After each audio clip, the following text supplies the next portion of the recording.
Facebook Live.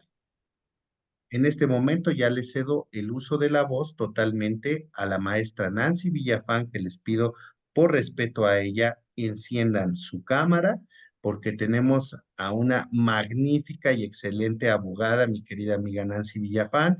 Te cedo el uso de la voz, mi querida amiga, te convierto en coanfitrión por si quieres compartir alguna situación y adelante. Gracias a todos, bienvenidos al Liceo Académico. Muchísimas gracias. Buenas noches a todas y todos. Buenas noches, Manuel. Muchísimas gracias por el espacio, pues al que se están uniendo cada uno desde sus respectivos lugares en donde se encuentren, algunos ya gozando de las vacaciones, otros más, por ejemplo, en el Estado de México todavía estamos teniendo actividades. Hasta el día 20 estamos todavía pues llevando audiencias, trabajando en el Estado de México y bueno, pues ya saben que en algunos estados, pues de cualquier manera, por la situación de la pandemia, vamos tratando todavía de recuperar ese atraso en la impartición de justicia, al menos en materia penal, y en estas fechas aún hay audiencias que están señaladas, ¿no? De las no urgentes, por así decirlo, que en realidad en materia penal todo es urgente porque de una u otra manera, pues tiene que ver con el derecho de las personas de acceder a la justicia, ¿no? Entonces, pues todavía algunos de nosotros nos encontramos trabajando unos días más antes de entrar a los días fuertes, 24, 25, 31 y el 1 de enero ya de 2024, ¿verdad? Pues gracias a todas y todos, justamente el día de hoy es una charla introductoria a lo que vamos a ver en estas 6 sesiones en donde vamos a hablar de una figura poco conocida en el sistema de justicia penal acusatorio. Uno, la víctima del delito y dos, la figura del asesor jurídico victimal. El sistema de justicia penal acusatorio se conforma con estas bases que hoy conocemos desde la reforma constitucional del 17 de junio de 2008, entrando en vigor al día siguiente de su publicación con esa vacatio legis de los 8 años que nosotros ya conocemos, en donde, bueno, no solo es pues cumplir con las finalidades del proceso penal que ustedes conocen, que están perfectamente diseñadas por el constituyente en el 20 de la Constitución en su apartado A. Esto es el esclarecimiento de los hechos, procurar que el culpable no quede impune, salvaguardar ese derecho de las víctimas a la reparación del daño, ¿no? Entre los derechos más importantes y obviamente esa parte de la presunción de inocencia, podríamos decir nosotros, y el cómo se ha venido conformando a través de los criterios jurisprudenciales, a través de las tesis que han emitido los tribunales colegiados de circuito y atendiendo incluso pues a partir de la otra reforma constitucional 6 y 10 de junio que nos alcanzó en el año de 2011 en materia de derechos humanos. Atendiendo a estas dos reformas constitucionales, pues México estaba obligado obviamente a voltear a ver a las víctimas del delito. Incluso ustedes recordarán que parte de la exposición de motivos del constituyente para darle vida a este nuevo sistema de justicia penal acusatorio, pues era justo ese tema, ¿no? Los derechos de las víctimas de los delitos. En aquel otro sistema de justicia penal que nosotros pues trabajamos y que conocimos y que aún sigue vigente en muchos de los estados de la República Mexicana, pues el agente del Ministerio Público tenía prácticamente la verdad absoluta, se integraban las averiguaciones previas y se podía tardar en el caso de las averiguaciones previas sin detenido, se podía tardar el Ministerio Público el tiempo que considerase necesario. ¿Por qué? Porque se requería reunir elementos probatorios que lo llevaran a acreditar el cuerpo del delito y la probable responsabilidad. Ese sistema de justicia penal pues olvidaba totalmente a las víctimas de los delitos. Muchas veces llegábamos hasta la celebración de el desahogo probatorio e incluso pues muchas veces las víctimas tampoco eran citadas, salvo que se requiriera el tema de algún careo como parte de los derechos constitucionales de la persona inculpada. De no ser así, pues únicamente a petición del agente del Ministerio Público se incorporaba la versión correspondiente de la declaración que se había rendido ante el agente del Ministerio Público. En muchos de estos casos, esa declaración servía para poder sostener junto con algún otro elemento admiculado, generalmente eran las versiones de los elementos aprensores o de los elementos que habían realizado la investigación, o en ocasiones se corroboraba a partir de la información que otros testigos pues habían mencionado con relación a ese delito que se estaba investigando. Luego entonces se dictaban las sentencias de condena y quedaba un derecho fundamental de las víctimas totalmente en el olvido, que era el derecho de las víctimas a recibir la reparación del daño.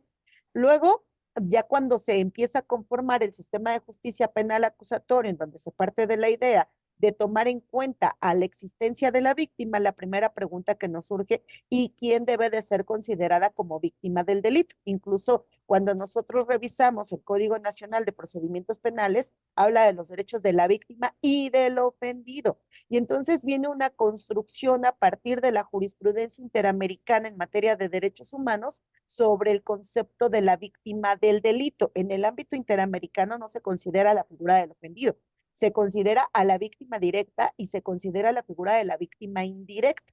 Posteriormente se incorpora la figura de las denominadas víctimas potenciales. Incluso en el ámbito de las víctimas potenciales, pues podría ser cualquiera de nosotros que en su calidad de asesor jurídico, pues sufra amenazas, sufra intimidaciones, algún riesgo por el mero ejercicio de la profesión en esa asistencia y representación de los derechos de las víctimas de los delitos.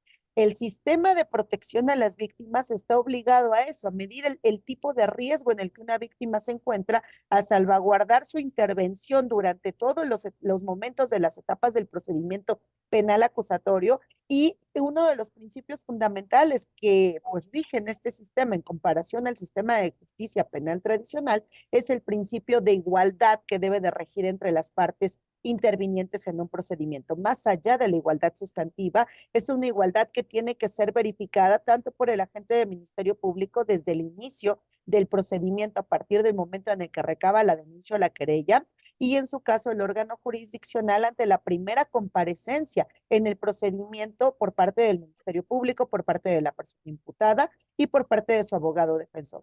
En este sistema hemos visto cómo desde 2008 en adelante, incluso ya con la misma promulgación de la Ley General de Víctimas, pues en muchos casos llegaban las víctimas ante la gente del Ministerio Público y llegan, yo me atrevería a decir que aún llegan las víctimas ante la gente del Ministerio Público, y el Ministerio Público no les hace de su conocimiento que tienen derecho a contar con un asesor jurídico. Si una víctima llega desde el momento en el que presenta su denuncia, su querella, y no tiene un asesor jurídico particular que ésta haya designado, el sistema, a partir de la intervención del agente del Ministerio Público, a partir de la intervención del órgano jurisdiccional, tienen la obligación de designarle a un asesor jurídico público. ¿Por qué? Porque el Estado, en primer lugar, está obligado a capacitar a estos licenciados en Derecho, titulados con cédula profesional, cuya capacitación y especialización va enfocada en asistir a las víctimas, en dar acompañamiento a las víctimas de los delitos, en representar a las víctimas y en coadyuvar con el agente de Ministerio Público.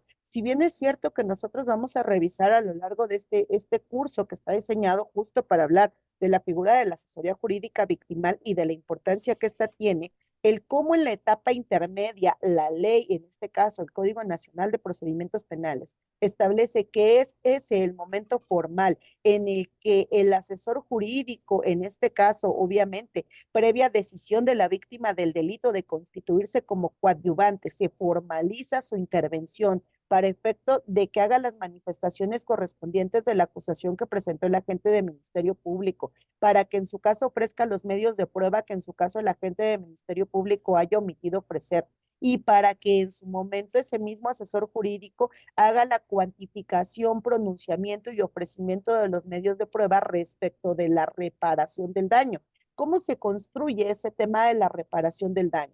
Lamentablemente, muchas veces cuando las víctimas llegan solas a la audiencia inicial, porque debo de decirles que yo he notado un error incluso que obra dentro de la misma ley. Se permite que las víctimas, en este caso de no contar con un asesor jurídico victimal, excepcionalmente sean representadas por el agente de Ministerio Público. Esto es un error.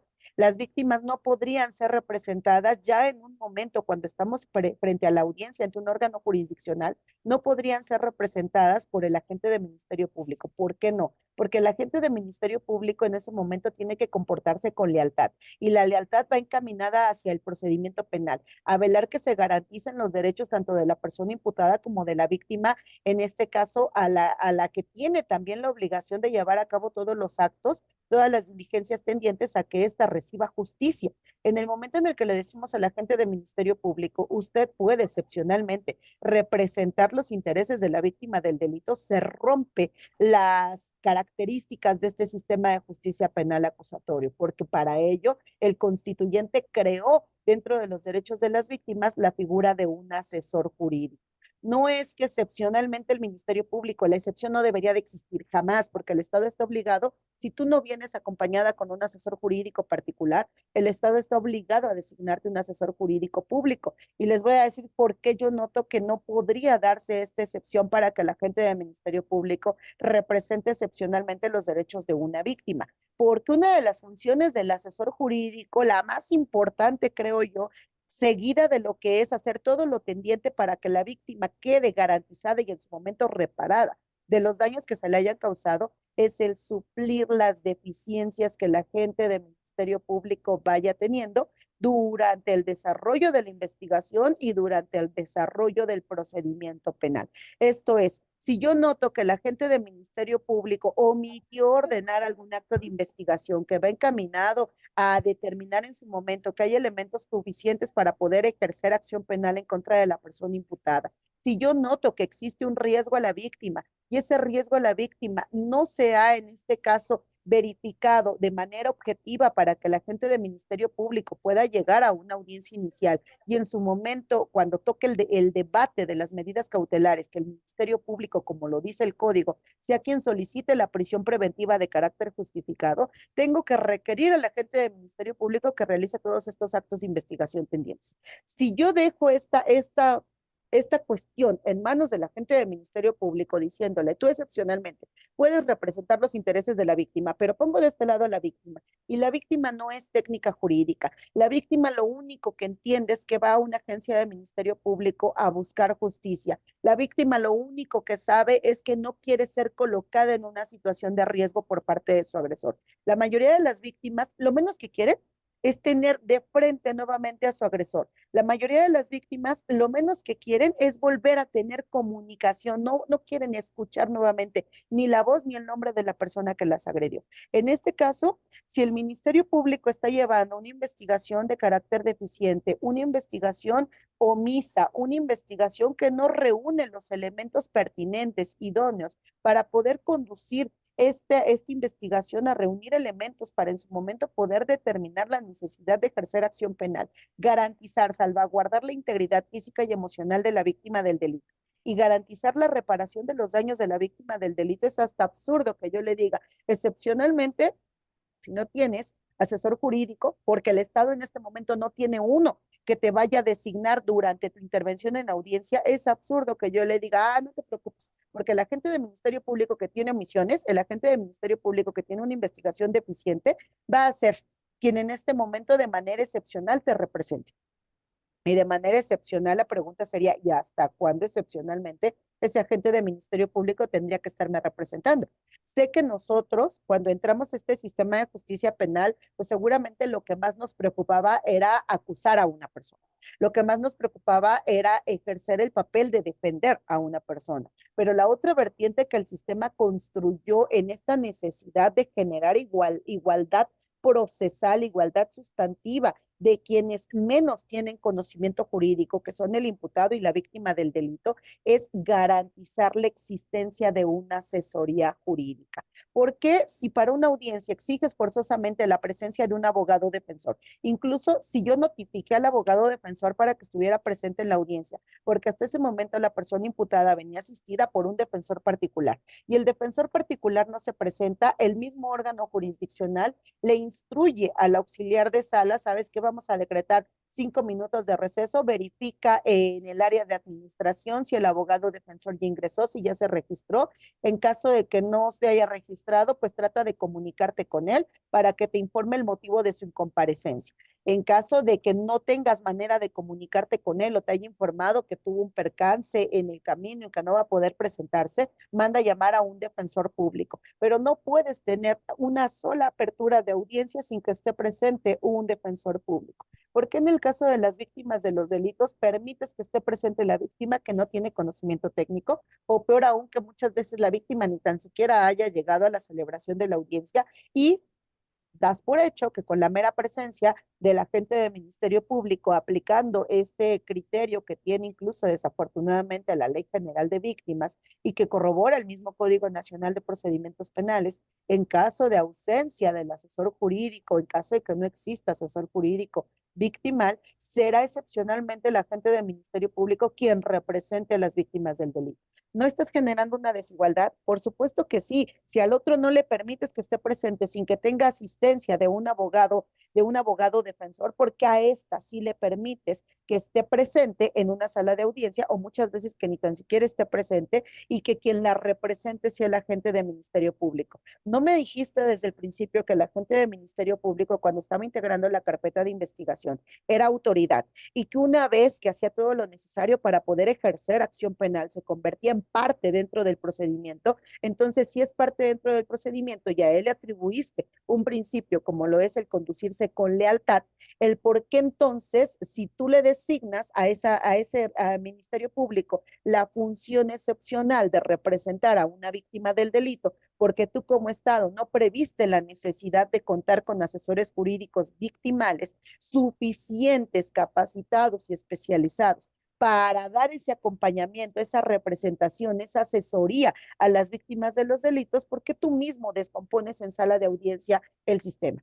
¿No se supone que estamos en esta tesitura de que a partir de la reforma constitucional de junio de 2011, el expediente que se integró por la Suprema Corte de Justicia de la Nación, a partir de la sentencia condenatoria en contra del Estado mexicano, caso Rosendo Radilla, no entendimos entonces que las jurisprudencias de la Corte Interamericana de Derechos Humanos tienen efecto vinculante, efecto orientador y de carácter obligatorio cuando son en contra específicamente del Estado mexicano, que en realidad todas las sentencias de la Corte Interamericana conforman la jurisprudencia.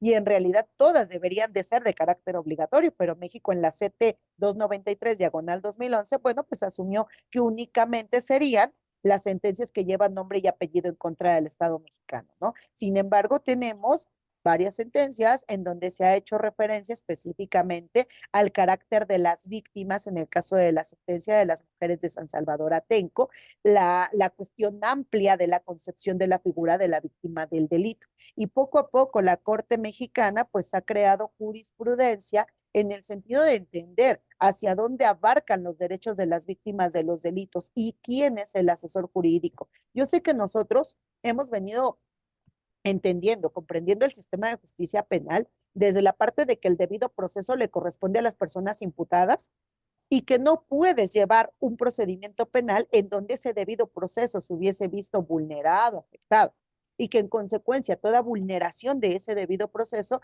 va a implicar una reposición de esos actos o una nulidad de esos actos cuando así lo amerita. ¿Y qué pasa con el debido proceso hacia las víctimas del delito? ¿Qué pasa con esos derechos que tienen las víctimas de los delitos? Uno, a ser consideradas víctimas. La primera pregunta sería, Nancy, ¿y quiénes pueden ser consideradas víctimas? No hay un límite, ¿eh? No hay un límite. Desatinadamente, cuando tú llegas a una sala de audiencia o incluso desde que se está integrando una carpeta de investigación, pensemos en el caso de una persona que lamentablemente perdió la vida con motivo de alguna situación de homicidio calificado. Y esta persona era un hombre mayor de edad, estaba casado, tenía hijos, los hijos se quedan en condición de ser menores de edad, pero además tenía un padre y tenía una madre de 70 años, 75 años y que económicamente parte de la forma en la que ellos llevaban su vida dependía del apoyo económico que este hombre les aportara. ¿Quiénes tienen la calidad de víctima? Si yo llego con el agente del Ministerio Público, me va a decir, bueno, ¿y quién es usted? Bueno, pues yo soy la viuda de fulanito de tal. Y fíjese que me dejó dos hijos que son menores de edad. Ah, no, ahorita nada más usted. Tráigase su acta de matrimonio o tráigase su constancia de concubinato. Usted va a pasar al área psicológica, a usted se le van a realizar todos los elementos que sean necesarios para poder en su momento cuantificar la reparación del daño. Oiga, pero mis hijos, no, no, no, ahorita nada más con usted. Y entonces vamos a la audiencia inicial. Y entonces, ¿qué pasa con el órgano jurisdiccional? Bueno, si bien nos va, dice, bueno, y la señora de iniciales XZY en su carácter de víctima indirecta, así como también representante de los intereses de un menor de ta, ta, ta, ta, ¿no? que incluso ya ni debe de utilizarse el término menor de edad porque ya se prohíbe en nuestro país atendiendo a que los niños, niñas y adolescentes son sujetos de derecho porque el término minoría de edad es de carácter discriminatorio y reduce a los niños, niñas y adolescentes a una concepción de objetos, parte de la tutela del derecho, ¿no? Entonces, en esta situación, ¿quién les da ese derecho a estos niños, niñas y adolescentes de ser escuchados, de expresarse, de atender a las necesidades de los mismos? Si se dan cuenta, el sistema dice, bueno, pues ya vino la madre de los niños, la esposa del señor, pues con ella tenemos más que suficiente para que ella intervenga en calidad de víctima. Oiga usted, pero también el papá, la mamá de 70, 75 años, también han sufrido afectaciones en su esfera patrimonial, en su forma de vida, en su cuestión psicoemocional derivada de la muerte de su único hijo y que además este único hijo que ellos tenían, pues era quien les ayudaba a solventar sus necesidades económicas propias de una persona que ya está en la tercera edad. ¿Quién los considera a ellos como víctimas? El sistema dice, si quieren que vengan y que se sienten en el área de público. Y la justicia a ellos se reduce en el entender que si se hacen las cosas como se deben, entonces van a obtener una sentencia de condena y limitamos a él en el momento en el que usted escuche que fulanito de tal, el homicida de su hijo, fue declarado culpable, siéntase bien porque ya se le hizo justicia, ¿no? ¿Qué hace el sistema mexicano?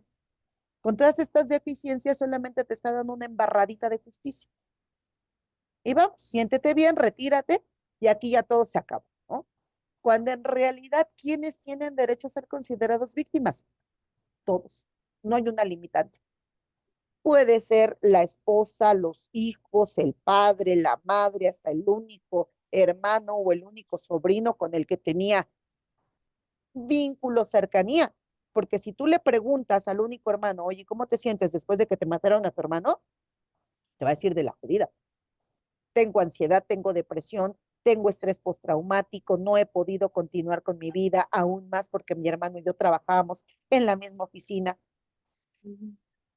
Si tú le preguntas al único sobrino con el que convivía el señor, oye, ¿cómo te sientes después de que te mataron a tu tío? Pésimo, mal, muy mal, porque mi tío era para mí la fuente de confianza, era la fuente de comunicación. Muerto él, me cambió la vida. Entonces, ¿no tendrían que ser considerados como víctimas? Por supuesto que sí. ¿Qué vamos a analizar justamente en este curso? Esos criterios que se han venido construyendo por la Corte Interamericana de Derechos Humanos, que han venido cayendo, tomándose en consideración en algunos amparos en vía de revisión que la Corte ha venido estableciendo como precedentes en materia del derecho victimal. Ya tenemos una tesis aislada maravillosa que habla incluso si tú tienes un asesor jurídico y ese asesor jurídico victimal, el órgano jurisdiccional se percata que muestra notorias deficiencias, incapacidades para poder garantizar esa representación y esa asesoría jurídica de las víctimas de los delitos de manera tal que se salvaguarden sus derechos a lo largo del procedimiento, así como tú, pues, le aplicas a un mal defensor el artículo 121, obviamente ya sé que tenemos otros criterios que dicen que el juez no lo puede correr de la sala de audiencia si el imputado dice, no, déjalo aquí porque de todas maneras mi familia ya le pagó los honorarios, ¿no? Y aquí quiero que esté, sí, pero mi función es salvaguardar que tú tengas acceso a una defensa técnica y adecuada. Voy a mandar a llamar a un defensor público y este defensor público será quien lleve la batuta de tu defensa y podrá, en su caso, pues el asesor jurídico particular que tú insistes que no quieres que se retire de la sala de audiencia, hacerle acompañamiento. Lo mismo pasa en el caso de un asesor jurídico victimal. Tan es importante la presencia de un asesor jurídico victimal que si el asesor jurídico victimal no está salvaguardando los derechos de la víctima, y eso va desde el explicarle qué va a pasar en una audiencia inicial, eso va desde el explicarle en qué consisten las soluciones alternas, qué son las formas de terminación anticipada, qué implica una oposición fundada respecto de la reparación del daño, cuando hablamos de la solicitud de una suspensión condicional del proceso penal, cuando hablamos de un procedimiento de tipo abreviado, que implica explicarle a la víctima del delito lo que son esos famosos 3 días para poder ejercer la facultad de constituirse como coadyuvante, que implica realizar todos los actos de investigación tendientes en su momento a solicitar la reparación del daño. Y ojo, porque muchas veces ustedes revisen estos escritos de coadyuvancia de la víctima del delito y si bien es cierto, en primer lugar, como lo dispone el artículo 131 del Código Nacional, cuando habla de obligaciones del agente del Ministerio Público, una de las obligaciones del Ministerio Público es realizar todos los actos tendientes a cuantificar la reparación del daño, pues en la mayoría de las fiscalías nos quedamos con una reparación del daño trunca. Nos vamos todavía al concepto de la reparación del daño de tipo material. Ok, en el ejemplo que les estoy manejando, un caso de homicidio, diría el agente del Ministerio Público, pues usted, señora, nada más encárguese de traerme las facturas que acrediten cuánto gastó por el tema de las cuestiones funerarias. Hasta ahí, señor. Y en su momento, cuando la manden a llamar a la unidad de psicología, yo le voy a hacer el enorme favor de elaborarle un oficio para que usted misma me apoye y lo lleve a la unidad de psicología, le den fecha para que usted acuda a su entrevista psicológica y con motivo de esa entrevista psicológica se determine si hay una afectación psicológica que se le haya causado con motivo de la muerte de su esposo. Y entonces me envíe el psicólogo correspondiente que les he asignado, me envió un dictamen en donde establezca el número de terapias de rehabilitación que usted requiera para que en su caso, pues esas terapias se incluyan como parte de los gastos por concepto de reparación del daño. Ok, vamos, bien. Bien, ¿qué vas a hacer, agente del Ministerio Público? Ah, mira, pues como mi Código Penal no establece a cuánto asciende este tema de la reparación del daño, pues supletoriamente voy a aplicar la que ya me sé y conozco. Me voy a la Ley Federal del Trabajo, entonces verifico cuánto equivale por concepto de indemnización cuando una persona murió. Y entonces le sumo el tema de los gastos funerarios y con eso entonces yo presento en mi escrito de acusación la solicitud por concepto de la reparación del daño más el tema del dictamen en materia de psicología. Primer error. Eso es una reparación del daño, dice la Suprema Corte de Justicia de la Nación. Eso es una reparación del daño material o moral. Ello en realidad está muy lejos de cubrir el derecho de las víctimas a ser reparadas de forma integral. ¿Qué se entiende por una reparación del daño de forma integral? En la medida de lo posible, la restitución de la víctima a las condiciones que tenía hasta antes de haber sido víctima del hecho delictivo. Imagínate tú, ya sufrió el hecho delictivo y todavía entonces vas a causarle más afectaciones porque en muchos de estos casos también va el Ministerio Público y le dice, oiga, pero pues guárdeme todos los tickets de todo lo que haya gastado, ¿eh? Porque si no, no se lo van a retribuir. Bueno, pues ni modo que la señora vaya fuera de la fiscalía y que le diga a la señora que vende el paquete de los 3 hot dogs por 35 pesos, oiga, pero deme un ticket para que entonces yo pueda incorporar ese ticket y señalar que efectivamente gasté 35 pesos por concepto de alimentos. Y te vas y te metes a la tienda de la esquina, afuera de la fiscalía, y entonces te compras una Coca-Cola de 25 pesos. No, dice la Corte Interamericana, hay gastos en donde la víctima no tiene la obligación de acreditarlos, porque se entienden, no te apareciste por arte de magia en las instituciones de la Fiscalía, en las inmediaciones de la Fiscalía el día que tuviste que comparecer a recoger un oficio para llevarlo a psicología. No apareciste por arte de magia cuando te requerimos para ampliar entrevista.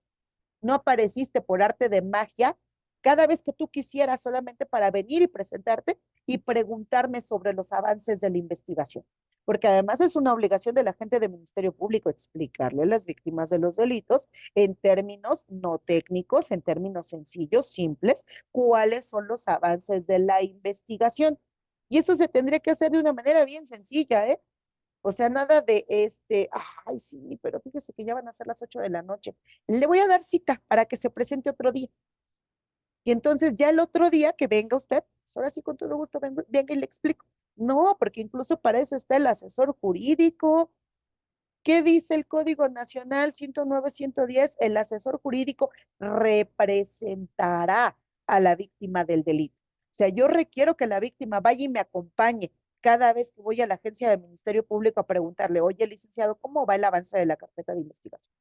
Oye, licenciado, ¿requieres que te apoye para incorporar actos de investigación? Fíjate que se me ocurrió que tal acto de investigación es importante. Uno, para lograr el esclarecimiento del hecho delictivo, para que estés en condición de determinar si hay elementos para poder ejercer acción penal en contra de la persona imputada, para valorar el riesgo en el que se encuentra la víctima del delito, para medir esta cuestión de cómo vamos a restituir a la víctima del delito en la medida de lo posible a las condiciones que tenía hasta antes de que hubiese sido víctima de un hecho delictivo. Y este concepto aún sigue en proceso de creación, ¿eh? Porque muchas veces ustedes reciben los dictámenes, por ejemplo, voy a hablar del dictamen en materia de psicología. Y entonces, ¿qué hace el psicólogo? Determina que de acuerdo al tipo de afectaciones psicoemocionales de la víctima del delito, se sugieren 40 sesiones de terapia psicológica durante tanto tiempo y que el valor de cada terapia psicológica va de 1,000 a 1,500 pesos y tomaremos como base los 1,500 pesos. ¿Ok? 40 por 1,500 pesos. ¿Qué te hace pensar a ti, psicólogo, que después de las 40 sesiones de terapia psicológica, yo ya no voy a necesitar más? Porque ya voy a quedar restituido, por ejemplo, una víctima de violencia familiar, por ejemplo, una víctima de un delito de naturaleza sexual. ¿Qué te hace pensar que después de 40 sesiones yo voy a regresar a deambular, a subirme al transporte público, a andar de noche por la calle, a acercarme por lugares en donde vengan personas de sexo masculino sin que nuevamente la sensación de temor a volver a ser atacada sexualmente se esté presente? ¿Qué te hace pensar que después de 40 sesiones de terapia psicológica voy a querer enfrentar nuevamente una relación sentimental, una relación de confianza hacia una persona de sexo diverso, una relación de tipo sexual? Nada, no puedes, no puedes, porque incluso parecería que los mismos psicólogos tienen ya un tabulador que te dice, si es una víctima de delito sexual entre las edades tales, tales y tales, sugiérele tantas terapias psicológicas. Si es una víctima de violencia familiar y la violencia familiar solo se vivió por una ocasión, sugiérele tantas sesiones de terapia psicológica. Ah, pero si es una víctima de violencia familiar en donde las circunstancias de violencia familiar se vinieron dando de manera constante desde el primer acto que consistió en hasta el último acto que fue el que la víctima vino y denunció, sugiérele tantas terapias psicológicas. ¿Qué te hace pensar?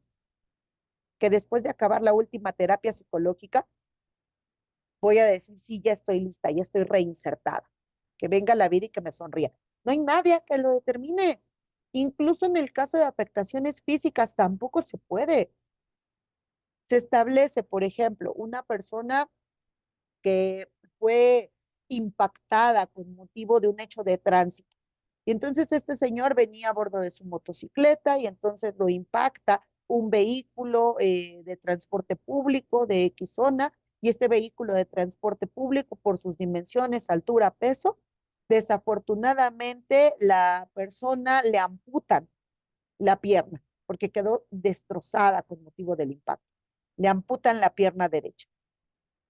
Y entonces ahora, bueno, pues le vas a colocar un par de muletas, pero obviamente la falta de apoyo de la pierna derecha, pues le va a provocar un detrimento en la salud de la pierna izquierda. Obviamente le va a provocar un detrimento en la columna, en la espalda. Y esto no lo vas a poder cuantificar hoy para mañana,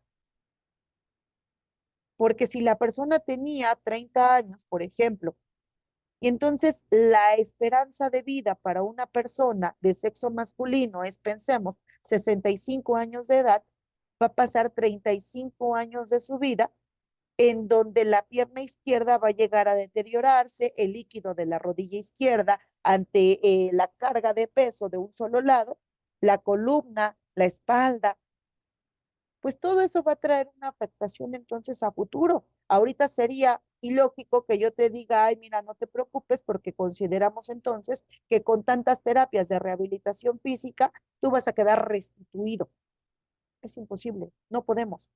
Y entonces ahí viene la intervención del asesor jurídico.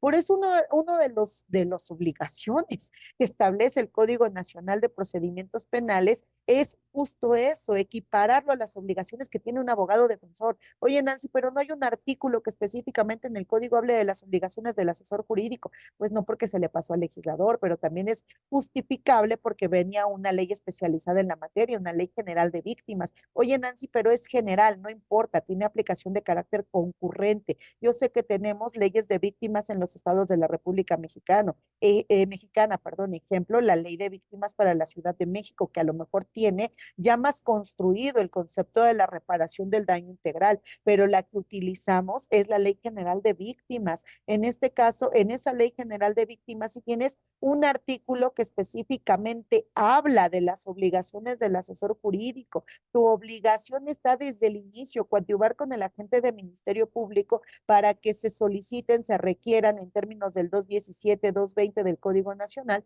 todos los actos de investigación tendientes a lograr el esclarecimiento de los hechos y a garantizar esa reparación del daño para las víctimas de los delitos. A veces es lamentable cómo llegas, por ejemplo, pero aún cuando fue un asesor jurídico que hizo acto de presencia desde la celebración de la audiencia inicial. Y entonces estuvo presente en el momento en el que se dictó la vinculación a proceso. Y estuvo consciente del plazo de investigación complementaria. Y entonces le dieron plazo de investigación complementaria, por ejemplo, de 4 meses. Llegamos casi al límite de los 4 meses. Oye, asesor jurídico, ¿qué hiciste para efecto de la reparación del daño? Ah, pues es que se me pasó. ¿Cómo de que se te pasó? Ah, pero no te preocupes porque tengo 2 meses más en donde puedo solicitar la prórroga del plazo de investigación complementaria. Pues sí, pero tienes que acreditar que objetivamente ya empezaste a realizar actos tendientes a lograr ese tema de la cuantificación de la reparación del daño.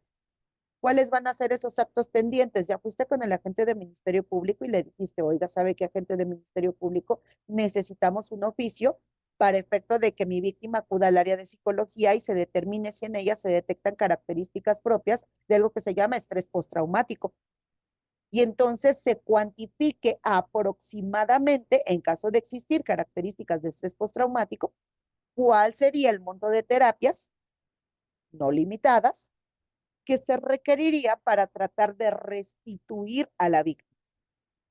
Oiga, gente del Ministerio Público, fíjate que ya tengo una lista de todos los gastos comprobables que la víctima ha venido erogando a partir de que fue víctima del hecho delictivo, incluyendo el tema de mis honorarios, incluyendo el tema de los dictámenes periciales que se hayan realizado por cuenta propia. Y entonces, ¿qué tienes que hacer?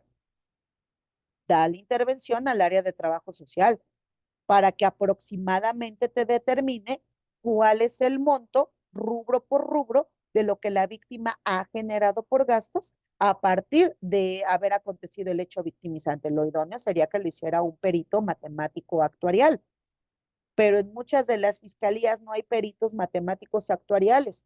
Y en muchos casos, pues desde el inicio, el asesor jurídico, el agente de Ministerio Público omitieron dar intervención a la Comisión Ejecutiva de Atención a Víctimas, que esto también lo vamos a trabajar a lo largo del curso. La Comisión Ejecutiva de Atención a Víctimas, las estatales y en este caso la federal, pues si bien es cierto que no te dan atención en todos los tipos de delitos, que deberían de darte atención en todos los delitos, porque la víctima de lo que menos tiene la culpa es de haber sido víctima. La víctima ya sufrió con motivo del hecho victimizante. ¿Cuál es la intención de que la víctima tenga un registro victimal en la Comisión de Atención a Víctimas? Que en el momento en el que el asesor jurídico requiere algún acto de investigación tendiente a garantizar el esclarecimiento de los hechos o tendiente a garantizar el derecho de la víctima a ser reparada de los daños causados y la fiscalía sea omisiva o la fiscalía demore y por el tiempo que va a tardar la fiscalía ese acto de investigación no pudiera estar listo para cuando se cierre tu plazo de investigación complementaria, tú puedes practicarlo por propia cuenta y entonces el gasto que hayas erogado puedes requerírselo a la Comisión de Atención a Víctimas, estableciendo de manera objetiva que previamente se lo requeriste a la Fiscalía como parte de las obligaciones que tiene y que ésta no estuvo en condición de ordenar la práctica del acto de investigación y el por qué era esencial que ese acto de investigación se pudiera practicar a tiempo para salvaguardar esos derechos de la víctima del delito. Y ese registro no lo hacemos. Pues ese registro se desconoce. Y ese registro te facilita absolutamente todo. ¿Por qué? Porque nosotros sabemos que el derecho de las víctimas a ser reparadas del daño está establecido en el 20 de la Constitución, apartado C, fracción 4. Pero además es una obligación establecida por el constituyente para cumplirse por el sistema de justicia penal dentro de las finalidades que este tiene que satisfacer. 20 apartado A, ¿cuál es? Garantizar la reparación del daño a las víctimas del delito. Y entonces aquí vamos a hablar de un concepto que se llama la obligación subsidiaria del Estado de reparar a las víctimas de los delitos. Tú acreditaste dentro del procedimiento el tema de 4 millones de pesos por concepto de reparación del daño.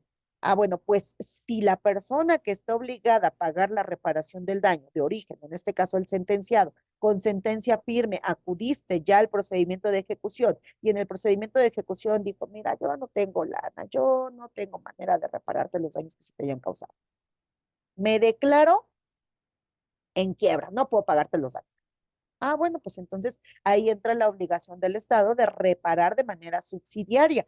Y ese es un tema de carácter administrativo, o sea, tan el constituyente estableció el derecho de las víctimas a ser reparadas de los daños, que en primer lugar lo puedes obtener dentro de un procedimiento penal, porque si bien es cierto que la mayoría de los criterios se han construido para reparar a las víctimas de violaciones de derechos fundamentales, los daños que se le hayan causado por esas violaciones a sus derechos, la otra parte de los criterios que se han venido construyendo y que ha tomado muy en cuenta la Corte Mexicana tienen que ver con la necesidad de reparar los daños que se les hayan causado a las víctimas de los delitos. Y entonces es aquí donde vamos a utilizar la jurisprudencia de la Corte Interamericana de Derechos Humanos. Pero no basta con que me digas, oye Nancy, es que la sentencia González y otros, ¿no?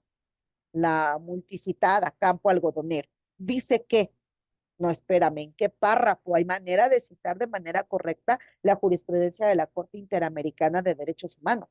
Porque si ahorita hablamos, por ejemplo, del tema de moda, la, la cuestión de la prisión preventiva de carácter oficioso, pues ustedes me van a decir, ay, Nancy, es que hay dos sentencias en contra del Estado mexicano, son Paz de Tecpile y la sentencia Daniel García Rodríguez y Reyes Altis.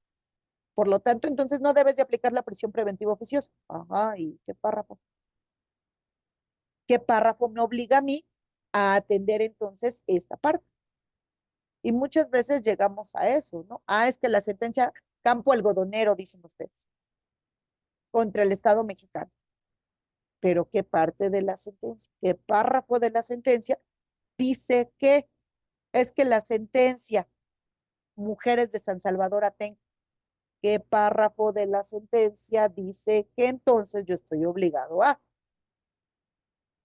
Y entonces todos estos criterios se construyen a partir de esa jurisprudencia riquísima de la Corte Interamericana de Derechos Humanos.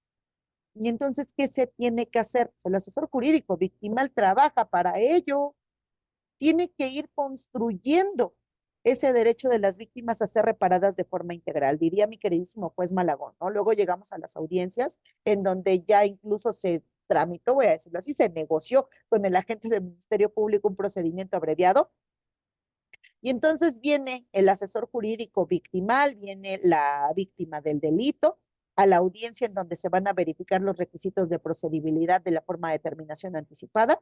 Y en el uso de la voz en términos del 204 dice yo me pongo fundadamente. Bueno, ¿en qué consiste tu oposición fundada?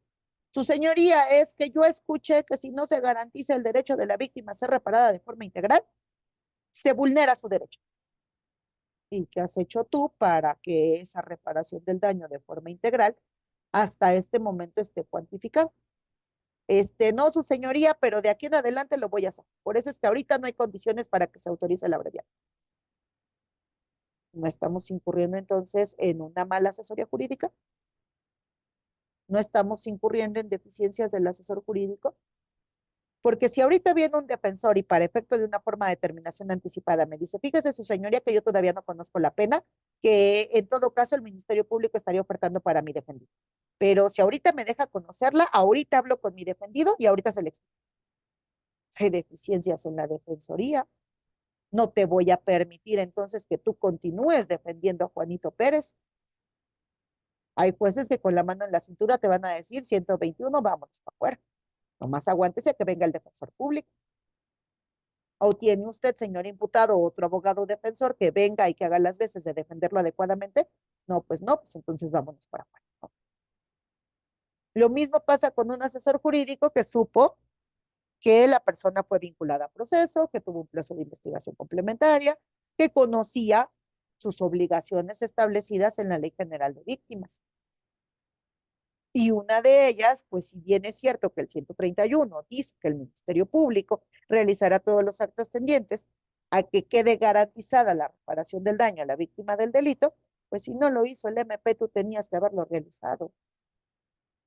Incluso tan es así que si tú ya recibiste el oficio para psicología, para trabajo social, y resulta que psicología te dice, sí, pero yo demoro 3 meses, y trabajo social te dice, uy, sí, pero las citas las estoy teniendo hasta después de 20 días de recibir el oficio.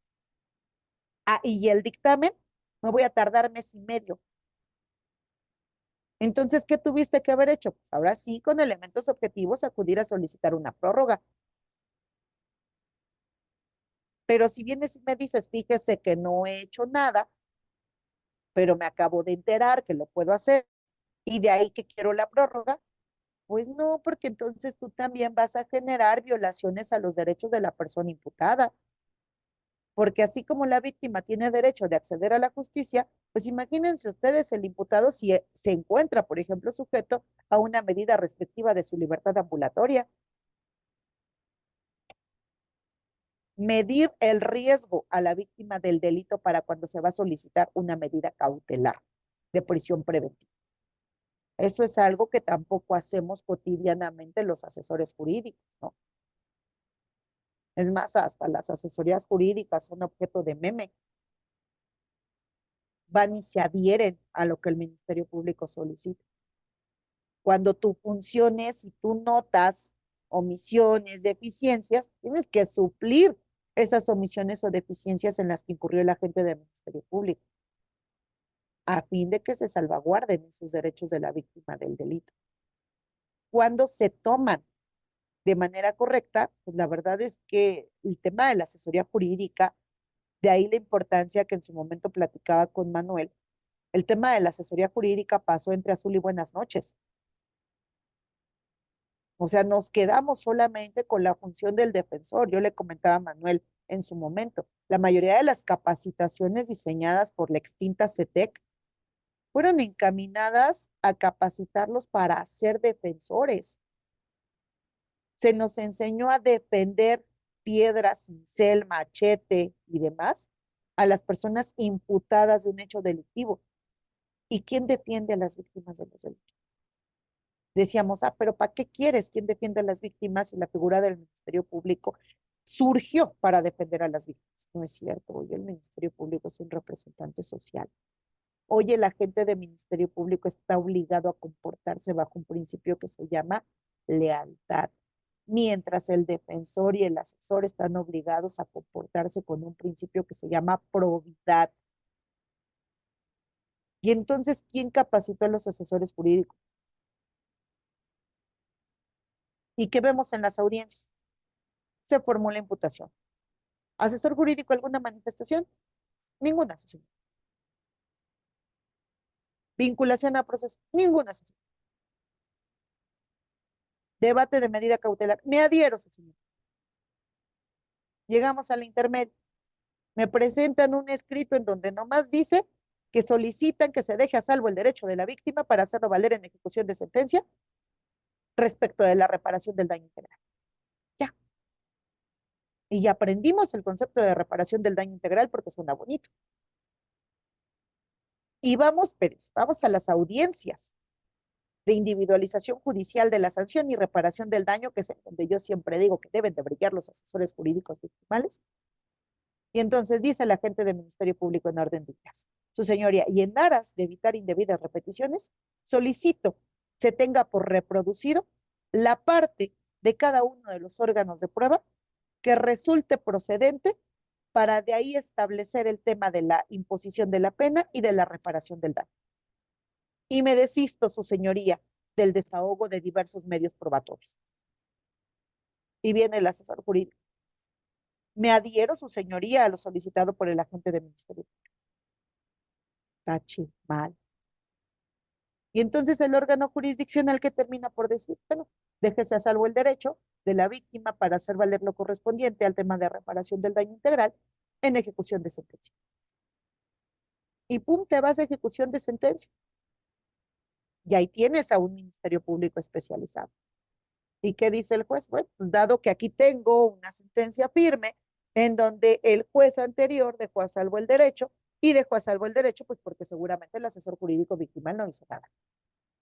Ministerio Público especializado en ejecución, haga usted lo necesario para en su momento poder tramitar el incidente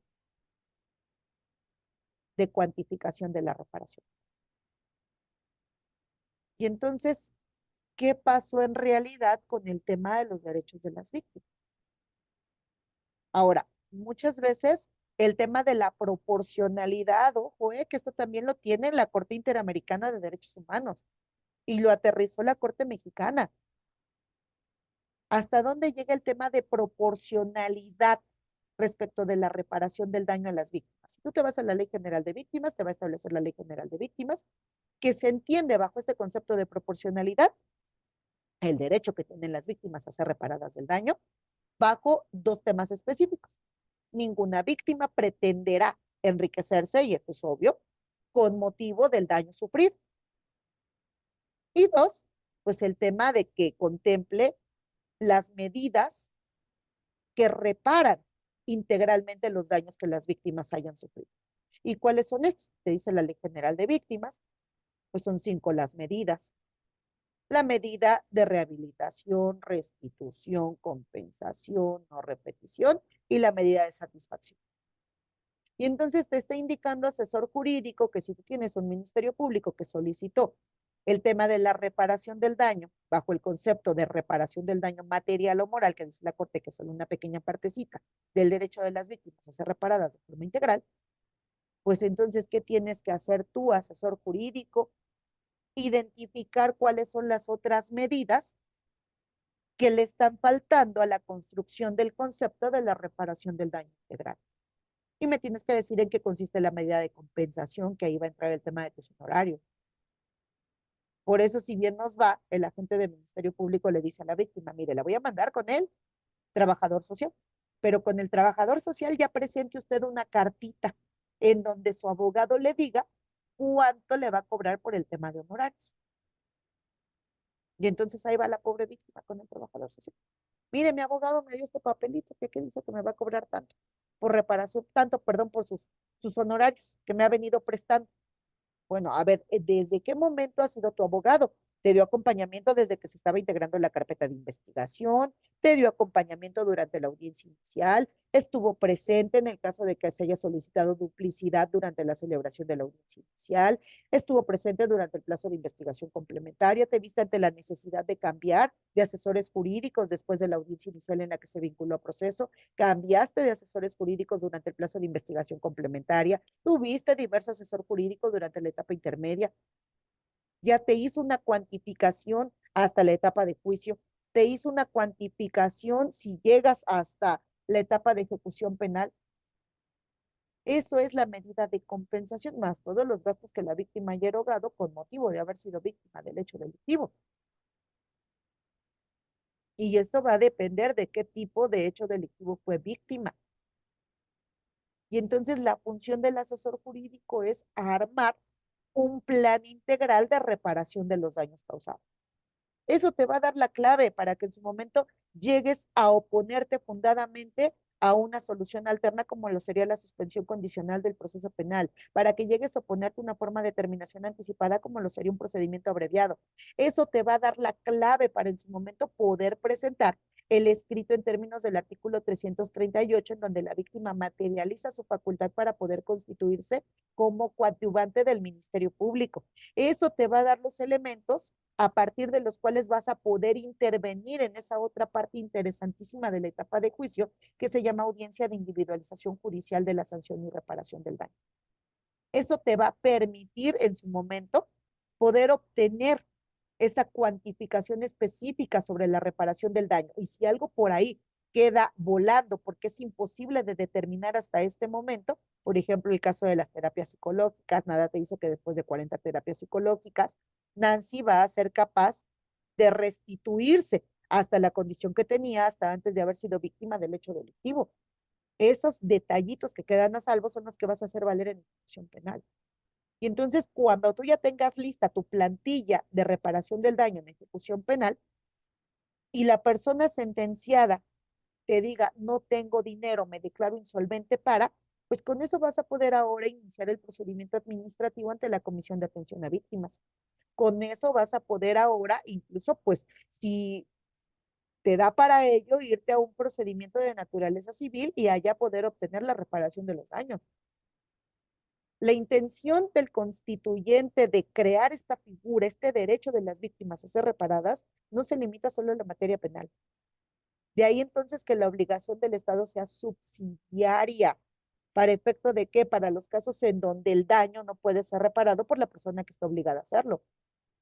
Aunque tenemos por ahí estos, pues, circunstancias a partir de las cuales las comisiones dicen, ah, pero si no viene por este hecho delictivo o viene por este que no es relevante, no es trascendental, no entra al registro como víctima. Tú regístrame. Ya después yo veré los medios legales a partir de los cuales yo pueda impugnar tu determinación como comisión de atención a víctimas para no permitirme acceder a esa compensación subsidiaria. La Constitución, que es general, no te dice, ay, las víctimas solo en estos casos tendrán derecho a ser reparadas. La finalidad del proceso es eso, reparar los daños causados.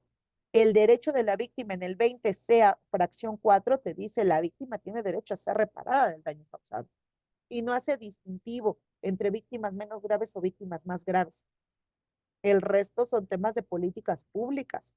Que tú no tengas un fondo destinado para que las víctimas sean reparadas por los daños que se les causaron, que tú no tengas un fondo para responder subsidiariamente, que no tengas una comisión de atención a víctimas que tenga un fondo a partir del cual se pueda suministrar todos estos elementos, actos de investigación a los que la víctima tiene derecho y que no puedan ser proporcionados por el agente de Ministerio Público o que en el afán de querer proporcionarlos demore en la realización de los mismos, eso es problema del Estado, eso es falta de una verdadera política pública. Bueno, entonces, ante estas circunstancias, justamente esto es lo que pasa, ¿no? Que no se comprende perfectamente cuál es la función del asesor jurídico y no se comprende perfectamente porque el asesor jurídico en realidad de una manera seria nunca fue considerado dentro del sistema de justicia penal acusatoria. Pero ello lleva a que se vulneren los derechos de las víctimas. ¿Qué vamos a ver justamente en el curso? Uno, pues desde dónde surge la figura de la víctima del delito. Hubo una reforma constitucional por allá en 1993 en donde se incorpora por primera vez el concepto de víctima dentro de la Constitución. Lo que se nos olvidó fue en ese momento sumarle cuáles serían sus derechos.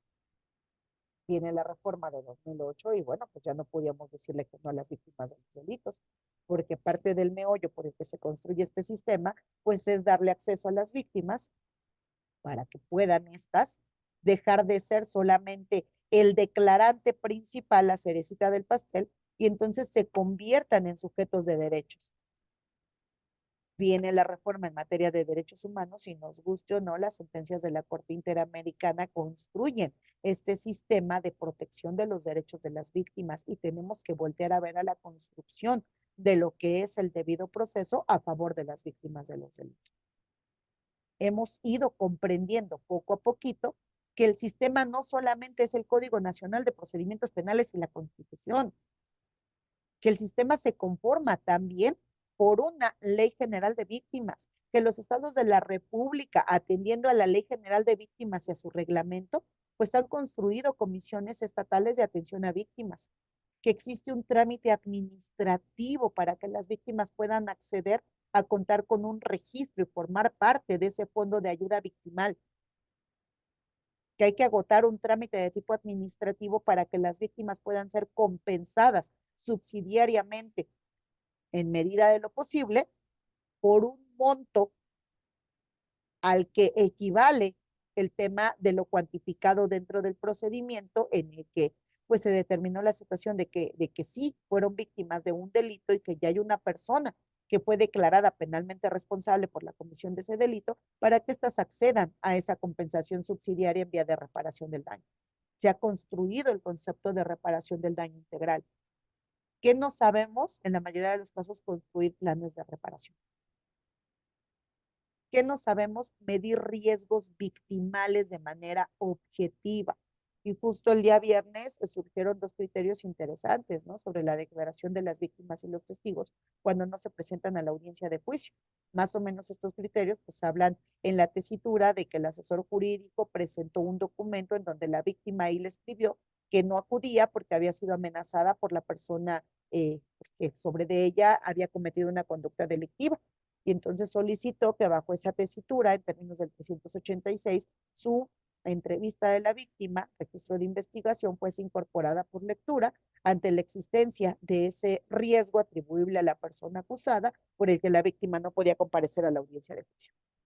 El criterio más o menos resuelve que, bueno, pues esto no es solamente una mera manifestación de carácter subjetivo, sino que tendría que haberse acreditado a través de elementos objetivos en donde la intervención del asesor jurídico victimal y la intervención del agente del Ministerio Público llevaran al órgano jurisdiccional a determinar que efectivamente la víctima estaba imposibilitada de acudir a la audiencia de juicio oral ante la existencia de un riesgo objetivo que en contra de ella desencadenara a la persona acusada. La mera manifestación de fíjese que no vino porque tenía mucho miedo, porque el señor tal en constantes ocasiones la había amenazado, no es un elemento con el cual el órgano jurisdiccional pudiera afectar derechos de la otra persona. En vías de salvaguardar un derecho, no debe de afectarse el derecho del otro. Más o menos concluyen estos dos criterios interesantes que se publicaron el viernes de la semana pasada, ¿no?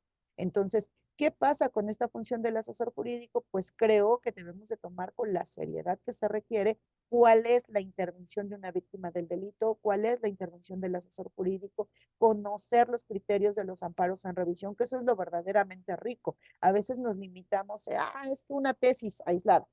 Sí, pero ¿qué construyó a la tesis aislada? Es que una jurisprudencia. Sí, pero ¿qué construyó a la jurisprudencia? ¿Cómo se llegó a estos criterios? Y es ahí donde está la parte interesante argumentativa que nos va a servir pues para poder entender cuál es la función de la víctima dentro del procedimiento, cuál es la función de un asesor jurídico y por qué también a través de los criterios que se han venido publicando en el Semanario Judicial de la Federación, uno habla justamente que se viola ese debido proceso de las víctimas de los delitos cuando les asignaste o permitiste la intervención de un asesor jurídico que notoriamente no está capacitado para salvaguardar el derecho de la víctima. ¿Cuál es el derecho de la víctima? Quítense ahorita un momento el tema de la reparación del daño. El derecho de la víctima es justo a que se le haga justicia. Y entonces, ¿qué pasa? Pues el asesor jurídico está obligado a suplir todas las deficiencias o omisiones en las que el Ministerio Público venga incurriendo. Y entonces, si no estás capacitado, pues no te vas a dar cuenta de cuáles son las deficiencias, las omisiones que tiene el Ministerio Público. Y entonces vamos a llegar al clásico, me adhiero, su señoría, comulgo con lo que dice el agente del Ministerio Público. Sin oposición, su señoría, lo señalado por el agente del Ministerio Público. Y entonces diría el meme, nos convertimos en damas de compañía del Ministerio Público. Le cargamos la carpeta de investigación a la gente del Ministerio Público, pero no pasa de eso, no se convierte en una intervención activa por parte del asesor jurídico. Y es tan interesante la función que incluso si el Ministerio Público llega con una clasificación jurídica a partir de la cual los actos de investigación, los registros de los actos de investigación, los datos de prueba no fueron analizados objetivamente y entonces con ello se vulnera el derecho de la víctima o la estás poniendo en riesgo porque esa mala clasificación jurídica trasciende al tema de debate de la medida cautelar. Entonces es ahí donde se tienen que suplir las deficiencias, ¿no? Si le faltó información al Ministerio Público por incorporar a la audiencia inicial, es ahí donde se tienen que suplir las deficiencias. Porque parte interesante, pues, es que la información quede establecida en el dictado del auto de vinculación a proceso. Y si se quedó corto el Ministerio Público, y si a partir de la información que no incorporó y que no fue suplida, en este caso esa deficiencia de falta de información por parte del asesor jurídico victimal, así va a quedar establecido en el auto de vinculación a proceso. Si tú no me diste información importante, por ejemplo, incluso para el tema de las condiciones que se vayan a fijar en una suspensión condicional del proceso penal, pues el juez no es adivino.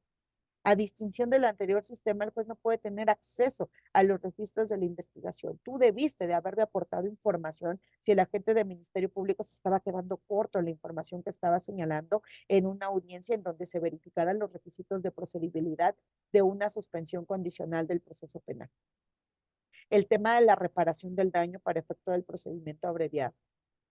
Si no estás de acuerdo, no basta con que me digas es que eso no salvaguarda el derecho de mi víctima a ser reparada de forma integral. Bueno, ¿qué medida consideras que nos está salvaguardando con el tema de la reparación del daño, que en este momento está diciendo la gente del Ministerio Público que está cubierta?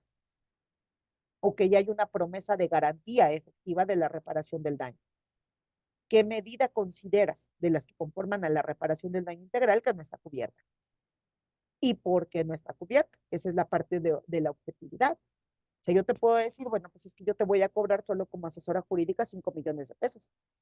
Y entonces hasta este momento lo que está proponiendo la defensa del imputado para efecto de la forma de determinación anticipada no cubre de manera proporcional el derecho de la víctima a ser reparada de forma integral. Ahí entra la parte de la proporcionalidad. Y por ahí hay un amparo en revisión que vamos a comentar que habla de la proporcionalidad de esa reparación del daño. Porque la mayoría de las audiencias de individualización judicial de la sanción nos quedamos en un tema subjetivo. ¿Qué toma en cuenta el juez para poder establecer la pena?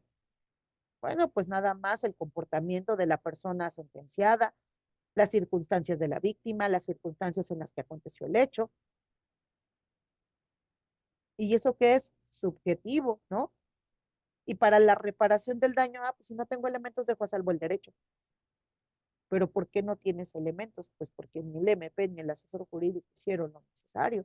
Y el Ministerio Público sí incurrió en primer lugar en un incumplimiento de obligación y eso debió haber dado lugar a que en su momento se iniciara también un procedimiento administrativo en contra del Ministerio Público, que estando obligado a hacer todo lo tendiente para determinar el tipo de daño sufrido por la víctima y su cuantificación, no lo hizo.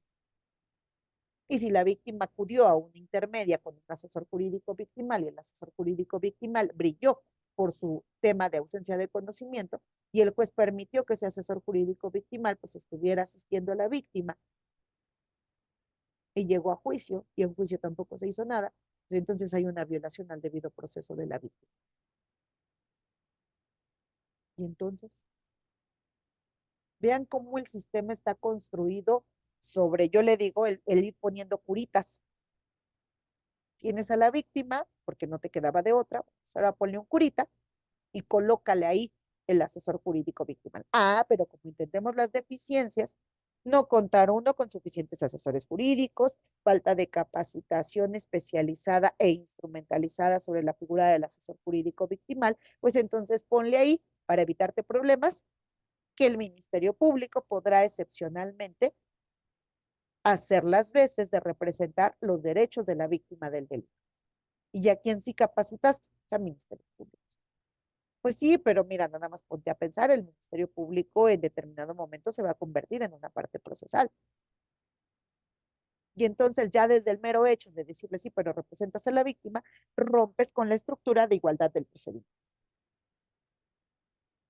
Y entonces, pues estás dejando a la víctima sin el derecho a entender qué significa el ser reparada de forma integral, porque ella técnica no es. En temas de justicia, no entiende el contenido del código. Y en las audiencias, ¿qué pasa con su intervención? El juez dice, víctima, ¿escuchó lo que dijo su asesor? Sí. ¿Está de acuerdo con él? Sí. ¿Qué te falta? Víctima entendió lo que dijo su asesor jurídico, comprendió lo que dijo el Ministerio Público y su asesor jurídico. ¿Tiene usted alguna duda? Pero por cuestión de práctica normalizada, pues ahorita despedimos a todos rapidísimo, ¿no? Porque ya tengo agendada otra. Incluso muchas veces el juez dice, bueno, y si tiene dudas, pues finalizando esta audiencia, pregúntenle a su asesor jurídico.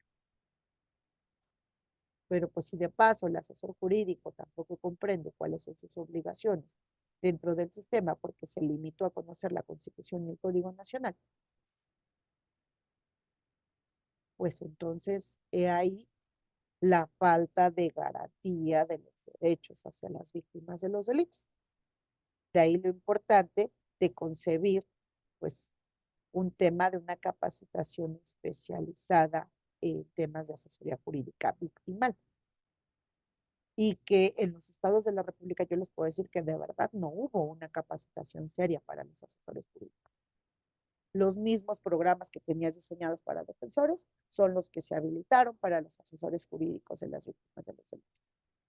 Y la existencia de las comisiones de atención a víctimas en los estados nos alcanzaron. El tiempo se nos venía encima y en muchos estados no había comisiones.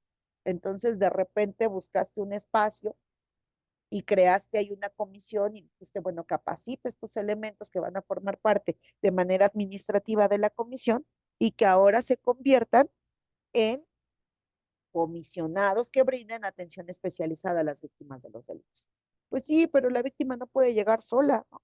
Vean ustedes la Comisión Federal de Atención a Víctimas, pues ahí tienes a las víctimas, pues que llevan días, semanas, exigiendo que ser atendidas por la comisión y una comisión indolente. Entonces, de nada te sirve decir, sí, sí, aquí está la infraestructura, si de fondo nadie entiende cuáles son los derechos de las víctimas de los delitos y su concepción desde el sistema interamericano de derechos humanos que aquí se lleva, pero con mucha ventaja al sistema europeo en materia de derechos humanos. Yo me atrevería a decir que es el sistema interamericano quien más ha construido la concepción de reparación integral a las víctimas de los delitos, sobre todo en una de las medidas que en el sistema mexicano pues muchas veces dejamos en el olvido, el derecho a la no repetición de las víctimas de los delitos. Y aquí es algo que se tendrá que ir construyendo. Vamos a analizar un amparo interesantísimo todavía cuando estaba el ministro Cosío en la Corte sobre el tema de la reparación del daño. ¿Cuáles son los puntos de ese amparo en donde se aborda ese derecho a la reparación del daño y la construcción del plan de reparación bajo elementos objetivos? O sea, yo podría decir, es que sí me causaron tal afectación y yo quería ser actriz de teatro, ¿no? Pues sí, pero ¿cuáles son los elementos objetivos que te sirven para establecer que efectivamente Nancy estaba haciendo, estaba realizando actos tendientes a llegar a convertirse en actriz de teatro, ¿no? Porque de lo contrario, pues entonces nos iríamos a cifras elevadísimas por temas de reparación del daño. Pero la ley dice que tienen que ser de carácter proporcional. Yo podría incluso contratar los servicios de cualquiera de ustedes como abogado y decir, tú ponle ahí en el contrato de prestación de servicios profesionales, si pasó él. Ponle que me vas a cobrar 3 millones. Oye, pero ¿qué hecho ilícito es? Pues es un tema de abuso sexual. Pero ponle que me vas a cobrar 3 millones. Sí, pero tiene que ser también proporcional. Dice la ley, nadie pretendería enriquecerse por el hecho de haber sido víctima de un hecho delictivo. Y esos conceptos entonces se construyen en algo que se integra, se va elaborando, que se llama plan de reparación de la víctima del delito. Y esa es tu herramienta que te va a permitir decir, sí, me opongo fundadamente a que a una solución alterna, me opongo fundadamente a una forma de terminación anticipada. Con esto tengo para poder llegar a la intermedia, con esto tengo para poder llegar a la etapa de juicio, con esto voy a brillar en la audiencia de individualización judicial de la pena y de la reparación del daño. Con esto puedo hacer valer mi incidente en ejecución penal cuando la sentencia ya ha quedado firme. De ahí que el curso pues abarque justamente hasta lo que es la ejecución penal y la intervención de la asesoría jurídica en esa etapa de ejecución penal, ¿no? Creo que por mi parte sería todo, Manuel, no sé, por ahí. Ok, muy bien, muchas gracias. Antes de cederles el uso de la voz, nada más comparto rápido la publicidad para quienes estén interesados en inscribirse. Aquí ya la tenemos en pantalla. Vamos a tener 6 sesiones por 800 pesos. Acuérdense, es sesión Zoom en vivo con la maestra Nancy Villafán, videograbaciones permanentes a correo de Gmail y su constancia de participación con valor curricular. Allí está el número de clases. Vamos a comenzar este próximo miércoles en horario de 7 a 9 de la noche. Ya están fijados los horarios. si en algún momento hubiera alguna situación, porque bueno, pues deben de saber que la maestra es muy ocupada, además de que es superestrella, ¿verdad? A veces de repente por alguna situación no puede acudir a clases, pero se los hacemos saber y además la maestra es tan generosa que siempre en sus cursos nos llega a dar hasta una séptima clase, por 800 pesos. Entonces, ya las opciones están abiertas. Quien guste, pues puede mandar mensaje al 22 21 14 25 79 para anotarse en este curso que por lo que se escuchó, pues se escucha interesantísimo. Entonces, pues ya quedamos con ustedes. Voy a abrir, aquí les voy a poner el número de teléfono, permítanme para quienes 22 21 14 25 79 para que se comuniquen. Y bueno, pues voy a detener la grabación. Quien guste hacer alguna pregunta, miren, incluso vamos a hacer una cosa, el liceo académico va a hacer una cosa. Quien ahorita esté en la reunión Zoom y me mande fotografía comprobable de que está en la reunión Zoom, el curso va a costar 700 pesos. Para los que estén ahorita y que se animen a tomar el curso, vamos a hacer esa promo en 700 pesos para los que estén ahorita, ¿sí? Con fotografía, me estoy aventando la puntada sin comentar tanto con la maestra Nancy, pero me estoy aventando la puntada a que como realmente somos bastantes los que están y queremos que estén en el curso, tomen una fotografía, la envían al 22 21 14 25 79 y el curso les va a costar 700 pesos, una sola exhibición, ¿sale? ¿Va? Quien no lo quiera así, bueno, opta por el pago en dos exhibiciones por 800 pesos, pero quien quiera me manda fotografía, estuve 700 pesos en una sola exhibición y quien no, bueno, se paga ya en dos exhibiciones, 400 pesos antes del inicio del curso, que es el miércoles, y los restantes 400 a más tardar el 3 de enero, por favor. Es lo único que les pido. Nosotros estamos comprometidos con la educación. Vamos para allá, vamos con la abogada Regina Vallecillo Hernández. Vámonos, adelante.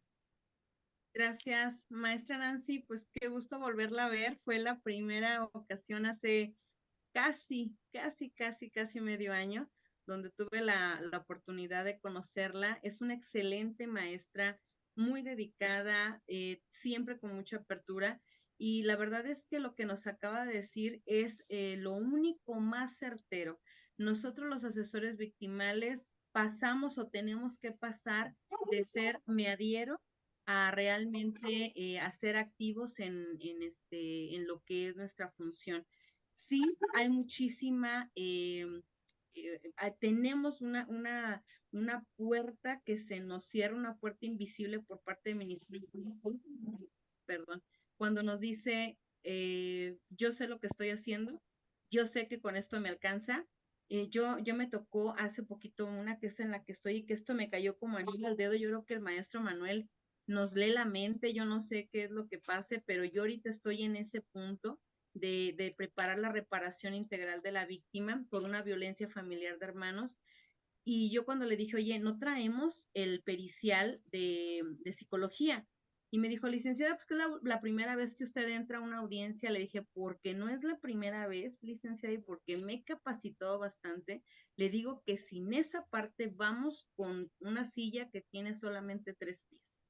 Entonces, se necesita que mande usted, por favor, el oficio, aunque la perito diga que son 3 meses, necesito que cuando menos exista ese oficio donde ya se le pidió la intervención.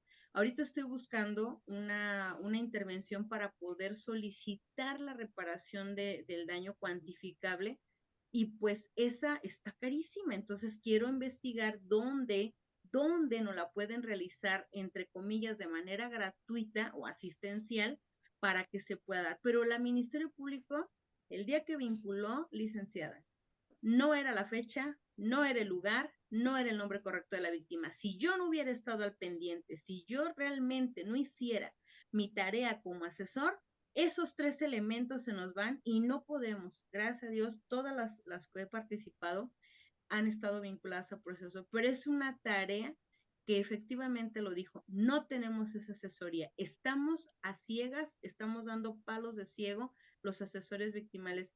Y de verdad, gracias, maestro Manuel, gracias por haber pensado, porque bien lo dijo, no existe una capacitación para nosotros. Ahora, no tenemos la culpa, porque nosotros nos preparamos para hacer defensa. Entonces, la defensa, híjole, tiene unos cuadernillos preciosos, pero asesor victimal no los tiene. Y no me da pena decirlo, yo creo que estamos en el mejor de los momentos para poderlo hacer. Si nos sacan de la sala, mínimo hay que darle a nuestro cliente, decirle, dile que no me saquen, cuando menos para empezar a ver qué es lo que tengo que hacer, ¿no? Porque sí tenemos que hacer eso, maestra. No estamos enseñados. No todos llegamos con este sistema, como bien lo decía ahorita uno de Claro. nuestros compañeros.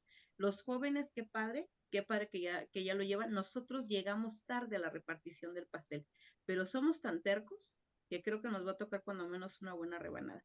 Entonces, gracias por este gran curso, maestra. Yo la quiero mucho porque fue la primera persona con la que yo tomé la capacitación. Empecé mi capacitación hace como 6, 7 meses y usted me tocó de maestra y me enamoré más del derecho penal de lo que ya estaba. Gracias, maestro Manuel. Es cuanto. Gracias. Gracias, Regina, a tus órdenes. Muchísimas gracias. Pues sí, la verdad es que nadie tomó con seriedad el tema de la creación de las asesorías jurídicas. Digo, se incorporó porque México, pues al final de cuentas, es firmante, ratificante bajo el procedimiento constitucional que tenemos de los tratados internacionales. Y aquí existe una declaración fundamental sobre los principios de las víctimas del delito y del abuso del poder.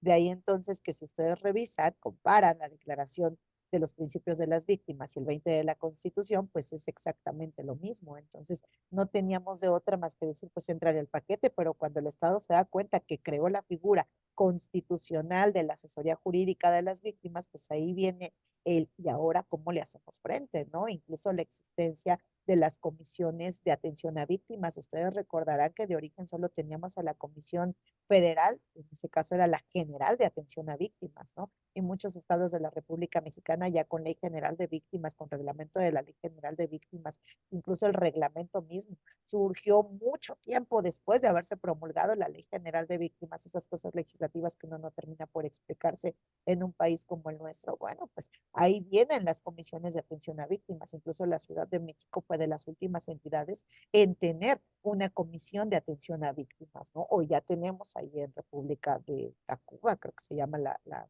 colonia, la calle donde está la Comisión de Atención a Víctimas de la Ciudad de México, pero fue de las últimas en crearse, ¿no? Y mientras no había comisión, incluso la misma ley con su reglamento establecían que en los estados donde no existiera la Comisión de Atención a Víctimas, pues supletoriamente estaría siendo auxiliada por la Comisión General de Atención a Víctimas, ¿no? Pero la carga de trabajo era terrible y el tema de elegir el personal para efecto de su capacitación, pues era otro tema que se tenía que tomar con seriedad.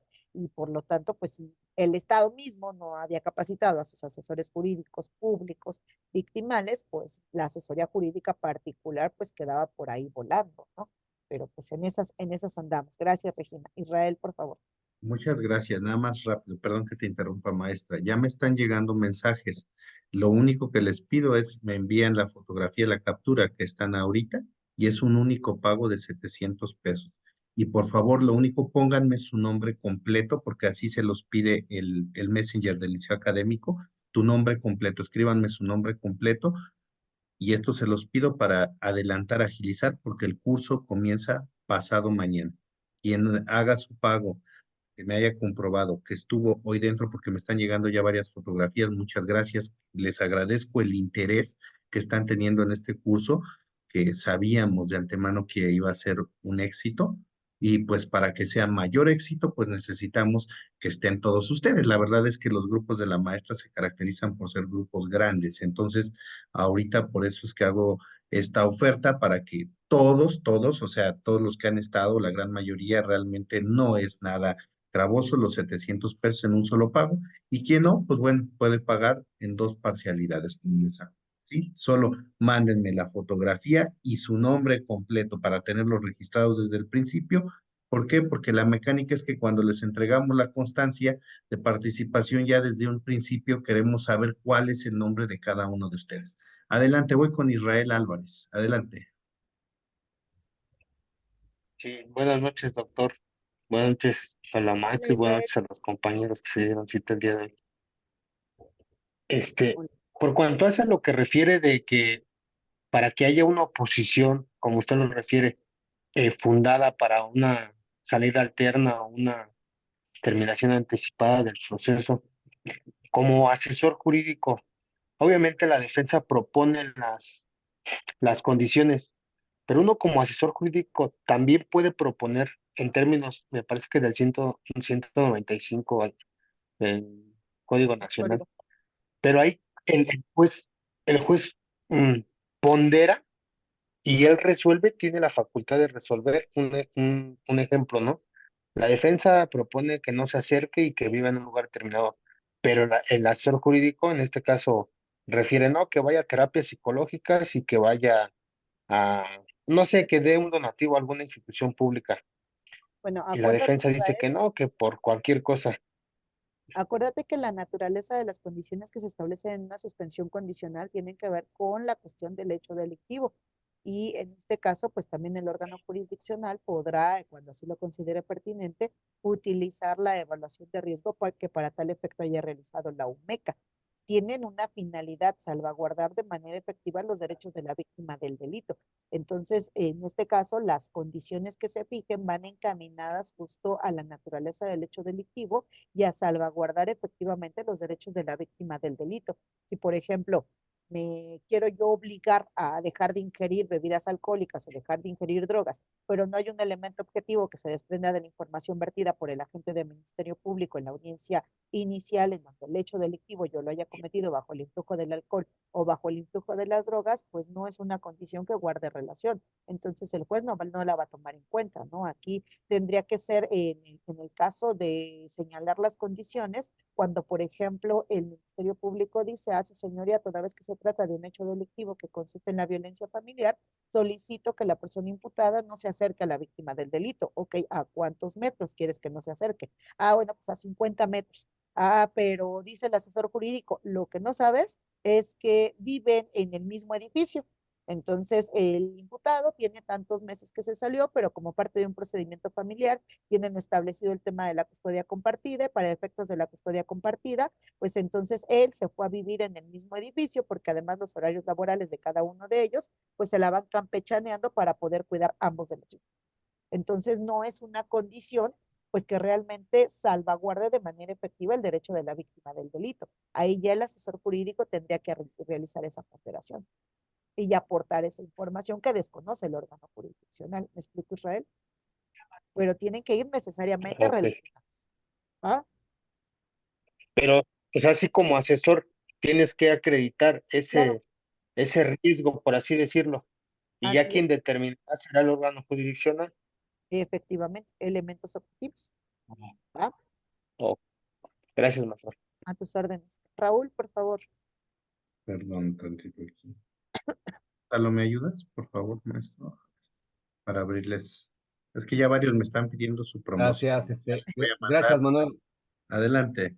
Gracias, gracias. Maestra, muy buenas noches. Excelente Pues noche. sí, expone usted todo lo que ya saben los fiscales, ¿verdad? Y que los jueces callan, porque efectivamente yo a veces he hecho mi ejercicio mental y pongo de fiscal al juez Gerardo Campos Malagón, lo pongo de fiscal, ¿sale? Y pongo a la jueza que usted quiera, capaz, ¿eh? Digo, eso sería un verdadero juicio. Eso sería una verdadera carpeta. Pero usted agarró el labón más chiquito, ¿no? Bueno, el más chiquito son la policía, ¿no? El primer respondiente. Ese le fue El peor. más débil, ¿no? Pero ahí va más o menos la asesoría. Pero yo le digo, en esos ejercicios mentales que hago de repente, digo, bueno, voy a poner de fiscal a Gerardo Campos Malagón, doctor, y voy a poner de juez, pues no sé, a Elizabeth Franco, Cervantes. Y eso va a ser un buen agarre. La carpeta va a estar súper integrada, va a estar perfectamente integrada. Y los salarios van a ser prácticamente los mismos. Desafortunadamente no, aunque estamos en un pastel donde los ministros tienen un salario, no obstante que el pastel es de fresa para todo. Ellos no tenían por qué ganar lo que ganan, porque en este caso la misma chamba hace el juez y más chamba hace el fiscal. Y ya no se diga en este caso de los auxiliares, ¿no? pero tenemos algo a lo que llegamos, así como usted bien lo dice, llegamos, ¿por qué? Porque la convencionalidad dijo, oye, por favor, todos se quejan de ustedes como pueblo, ¿eh? Nunca ven al juez aquí los extranjeros, nunca hay investigación, nunca hay nada.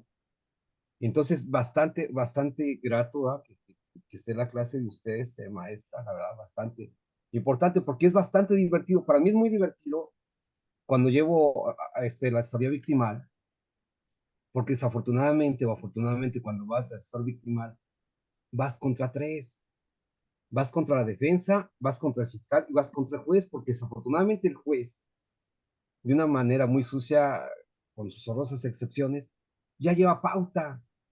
He llegado a audiencias del 258, donde está en este caso la defensa, está el fiscal y está el juez encerrados en su cubículo los tres. Y yo llego y le digo al asistente, oye, vengo a audiencia, sí, permítame, ahorita baja el juez. Y bajan los tres. ¿Y sabe qué? El juez está en su lugar y en la mesa del lado derecho está el fiscal y está la defensa sentada y le digo al juez para evidenciarlo el video, ¿no? De donde yo vengo, esto no pasa. ¿Cómo nos sientan así?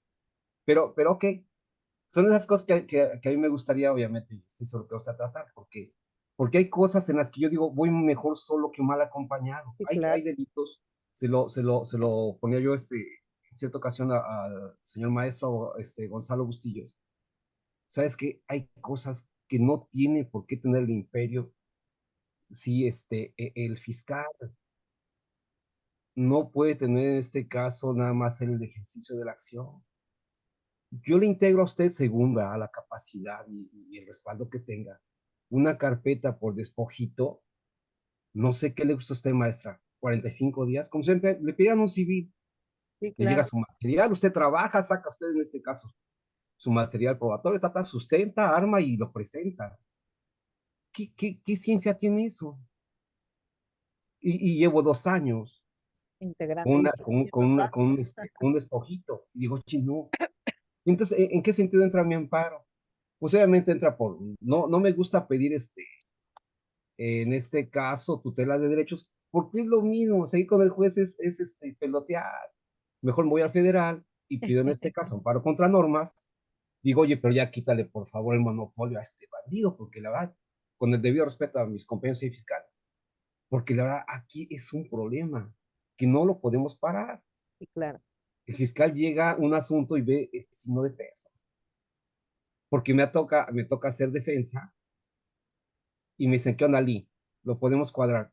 Espérame, pues entonces ya para que estudie. Y llego de asesor y me admiro de ustedes en el Estado de México, en la Ciudad de México, que se quejan porque les esconden las carpetas, no les dan descubrimiento. Digo, oigan, pasen unos de esos para acá, para Veracruz. Uno que me pase, pero no aquí, créame, es así. Y voy a tiro por viaje. Carpeta que se traba, amparo. Carpeta que se traba, amparo. Pues sí, no queda de otra. No hay Exacto. más. Entonces, créanme, esto que ustedes les plantea me da muchísimo gusto, porque estoy haciendo por ahí un trabajo ya muy interesante. Después les compartiré sobre este tema, ¿no? Le agradezco muchísimo, maestra, la atención. Gracias, Y Raúl, a tus gracias, órdenes. Manuel, por Gracias. brindarnos este tipo de apoyos. Buenas Gracias. Gracias, noches. Raúl, a tus órdenes. Compañero Carlos Jan.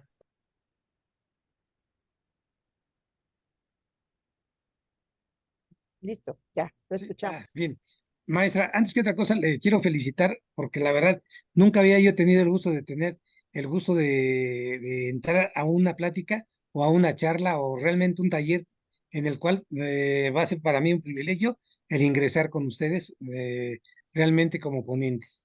Realmente usted alcanzó de dilucidar en pocas palabras casi toda la integración de una muy buena carpeta y realmente ya casi llegó a etapa de juicio, ¿no? Gracias, Carlos. Pero Gracias. mire, sabe que realmente es una situación fenomenal. Realmente dilucidó muy claramente todo lo que son las obligaciones del Ministerio Público. Luego, muchas de las ocasiones, nosotros no queremos llegar a tener problemas con el Ministerio Público, pero no nos deja otra, como dice el maestro que acaba de hacer uso de la palabra, ¿no?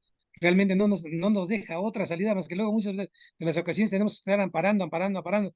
Entonces, desgraciadamente, muchos compañeros les tienen miedo al Ministerio Público porque dice, no, ¿sabes qué? Si le exijo, ¿qué va a pasar? No, me va a poner el pie. No, realmente me va a hacer ese tipo de situaciones. Realmente, yo, por ejemplo, ahorita tengo una situación de un fraude que ya tengo totalmente todos los elementos, pocos los elementos probatorios porque realmente no se requieren de gran cosa para esa integración de esa carpeta, porque los mismos testigos ya declararon, ya completamente, tengo completamente la declaración de los testigos que estuvieron presenciales. La persona a la que defraudaron fue una persona que desafortunadamente es súper escasa de recursos económicos y el Ministerio Público me ha querido poner muchos peros y realmente ahorita ya le estoy exigiendo una situación un poquito más, literalmente más apegada a derecho y realmente en cuestiones de sus obligaciones, como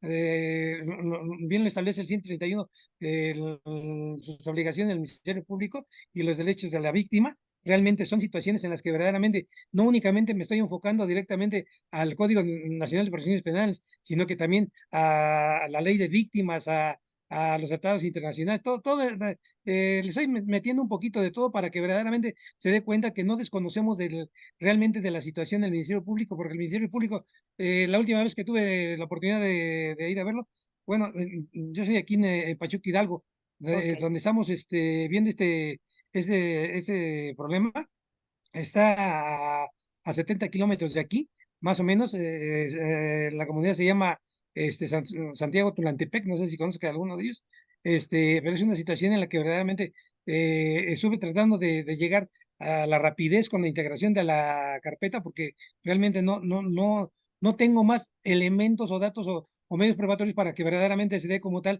realmente la judicialización de la carpeta, si ya tengo todo, realmente tengo el contrato donde fue reconocido por el defraudador, realmente el imputado, realmente es una situación que verdaderamente ya no hay otra cosa. Y todavía le digo al Ministerio Público,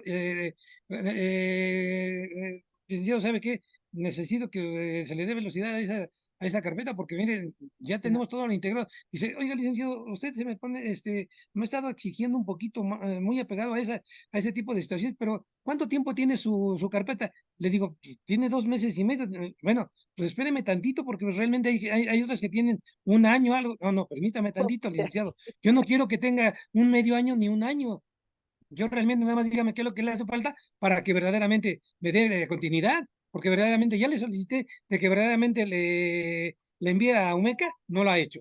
Le he metido algunas promociones, no me las han acordado. Entonces, dígame qué procede. ¿Quiere que meta yo una queja en su contra de usted? Realmente, dice el licenciado, bueno, si usted quiere ponerse en un plan así, licenciado, pues entonces hágale entonces así. Bueno, no es que le haga yo como quiera, el licenciado, porque realmente es una situación que sí lo hago, ¿eh? Entonces, como que ya la pensó un poquito más. Afortunadamente ya me lo acaban de cambiar, pero realmente ya tenía yo en mente ponerme un poquito más, ahora sí, que más técnico, para que verdaderamente un poquito más pesado, licenciado, porque realmente, no pesado, sino que sí exigente. Exigente realmente porque muchos de nosotros pensamos que si exigimos, nos van a poner el pie el Pero a Ministerio veces Público, no queda pero de otra. realmente hacer valer el derecho de la víctima realmente lo más importante. Yo de antemano la felicito, de veras, créame sinceramente que la reparación integral, así como usted lo refiere, es algo bien elemental que verdaderamente muchos de nosotros nos dejamos a la orilla, a que verdaderamente no sabemos integrar una verdadera planilla para una reparación integral del daño. Y tan solo fíjese nada más, mi cliente para ir de la comunidad donde él vive a la comunidad donde se tuvo que haber levantado realmente la demanda, la denuncia, cada 4 horas en llegada. Entonces, imagínense nada más, es una comunidad rural. La persona es completamente una persona de escasos recursos económicos. Realmente soy uno de las personas que incluso ya acabo de tomar la fotografía porque me interesa realmente toda la transmisión de sus conocimientos, así tal como los refiere, la felicito. Nunca, no había yo tenido el gusto de verla, cómo se desenvuelve usted. Yo he entrado a varios cursos, talleres aquí con el Liceo Académico, y verdaderamente tienen muchos ponentes de mucha capacidad y uno de ellos es usted. La felicito. Gracias, muchas Muchas gracias. gracias a todos y nuevamente ya por ahí mandé, maestro, mi fotografía porque realmente en un momento más le mando mi aportación porque me voy a inscribir. Nada más quisiera yo, como último, que nos pueda referir de nueva cuenta los puros, las puras, los días que se van a impartir el curso de esta maestra. Los miércoles, Carlos, empezamos el miércoles de esta semana, la sesión 1 es este miércoles. Sí, Nos reunimos los miércoles de 7 a 9. miércoles 20, Este miércoles empezamos, efectivamente. 20, 27, 3 días y 17 y 24 de enero. Perfecto. Le felicito de nueva cuenta. Muchas gracias. Muchas gracias Gracias, también Carlos. por permitirme a hacer uso de la palabra. Gracias. Un abrazo, hasta luego. Igualmente, felicidades. Gracias. La compañera María de Jesús, por favor.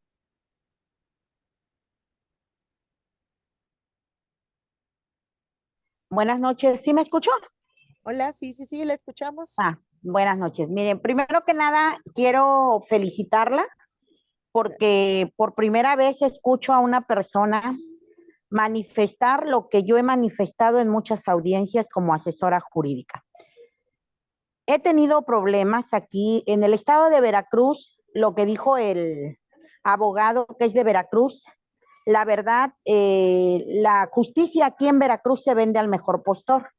Y los fiscales, si los de la defensa vienen y los billetean, pues no hacen nada a favor de la víctima, la verdad. Y eso es muy visto. Yo me he visto en la necesidad de denunciar en la fiscalía en combate a la corrupción a 2 o 3 fiscales porque no han hecho el trabajo como se debe de hacer. Sí, hay muchos principios y en base a esos principios ellos deben de adecuarse a la lealtad, a la probidad, a todo.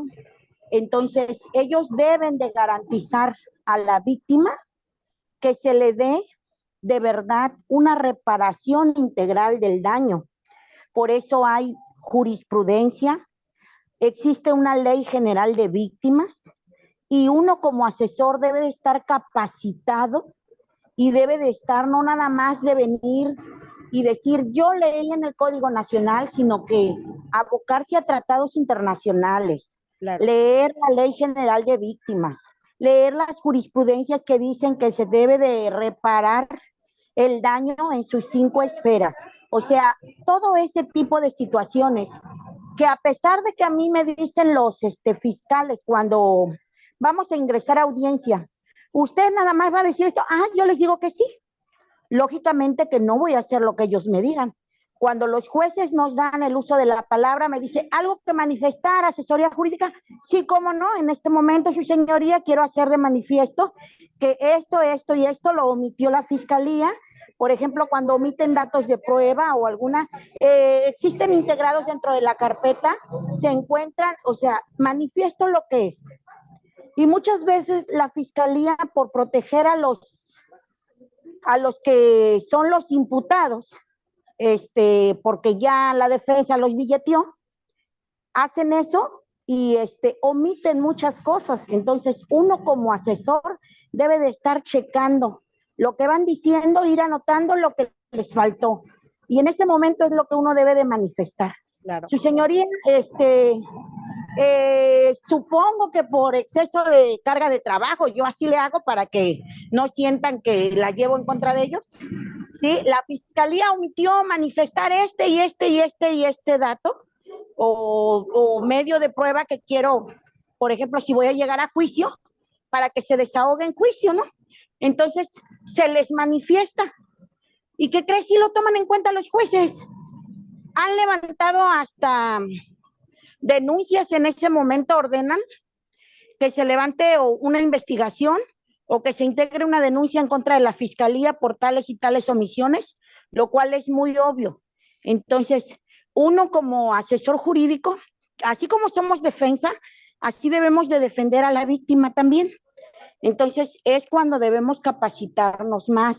La verdad me gustó la forma en que usted interviene y en la forma en que manifiesta las cosas, porque así deberíamos de ser todos, asesores jurídicos activos, personas que participemos para que se haga la reparación integral del daño a la víctima, pero que sea integral, porque me comentaba un abogado y un fiscal, es que aquí no se paga, me acuerdo que me tocó ir a Tulancingo, y me dice, aquí no se pagan los honorarios de abogados, y aquí no se paga esto, y aquí no se paga aquello, y le digo, dice, pero usted trae un dictamen psicológico de una persona que es un particular, ajá, efectivamente le digo, lo ingresé porque la señora está en tratamiento, y esto se lo tienen que pagar y va a terminar con el tratamiento porque dice hay tantas sesiones y las tiene que terminar. Y el daño, porque aparte le digo, no nada más es el daño psicológico que les queda, sino las secuelas que pueden sobrevenir derivadas de ese daño psicológico. Entonces, uno debe de ver todo ese tipo de situaciones y no nada más a quedarnos en lo que nos dicen o en lo que vemos en el curso, sí, pero irnos más allá, de un curso más allá, porque no hay un curso que nos enseñe todo. Vamos aprendiendo también con la práctica. Y es muy feo ver cuando yo soy defensa que le preguntan a la asesoría jurídica algo que manifestar, asesor jurídico. No, su señoría. De plano ni se adhieren a veces. Unos, no, su señoría. Nada que manifestar. Bueno, otros, me adhiero a lo manifestado por la fiscalía. Pero digo, si adherirse a lo manifestado por la fiscalía y si la fiscalía no manifestó nada, entonces nos quedamos sin nada. Eso es lo que es muy evidente y veo que efectivamente los abogados que somos del estado de Veracruz, pues estamos batallando mucho con esto, pero por eso existen fiscalías especializadas en combate a la corrupción. Hay que hacer que los fiscales cumplan con su trabajo también. Sí, como asesores públicos podemos hacer que los fiscales cumplan con su trabajo. Es cuanto. Gracias, María. Un abrazote, toda la razón, efectivamente. Eso necesitamos, hacer lo que nos corresponde. Un abrazo. Mari. Por favor, activa tu cámara, compañera Mari, para hacer uso de la voz.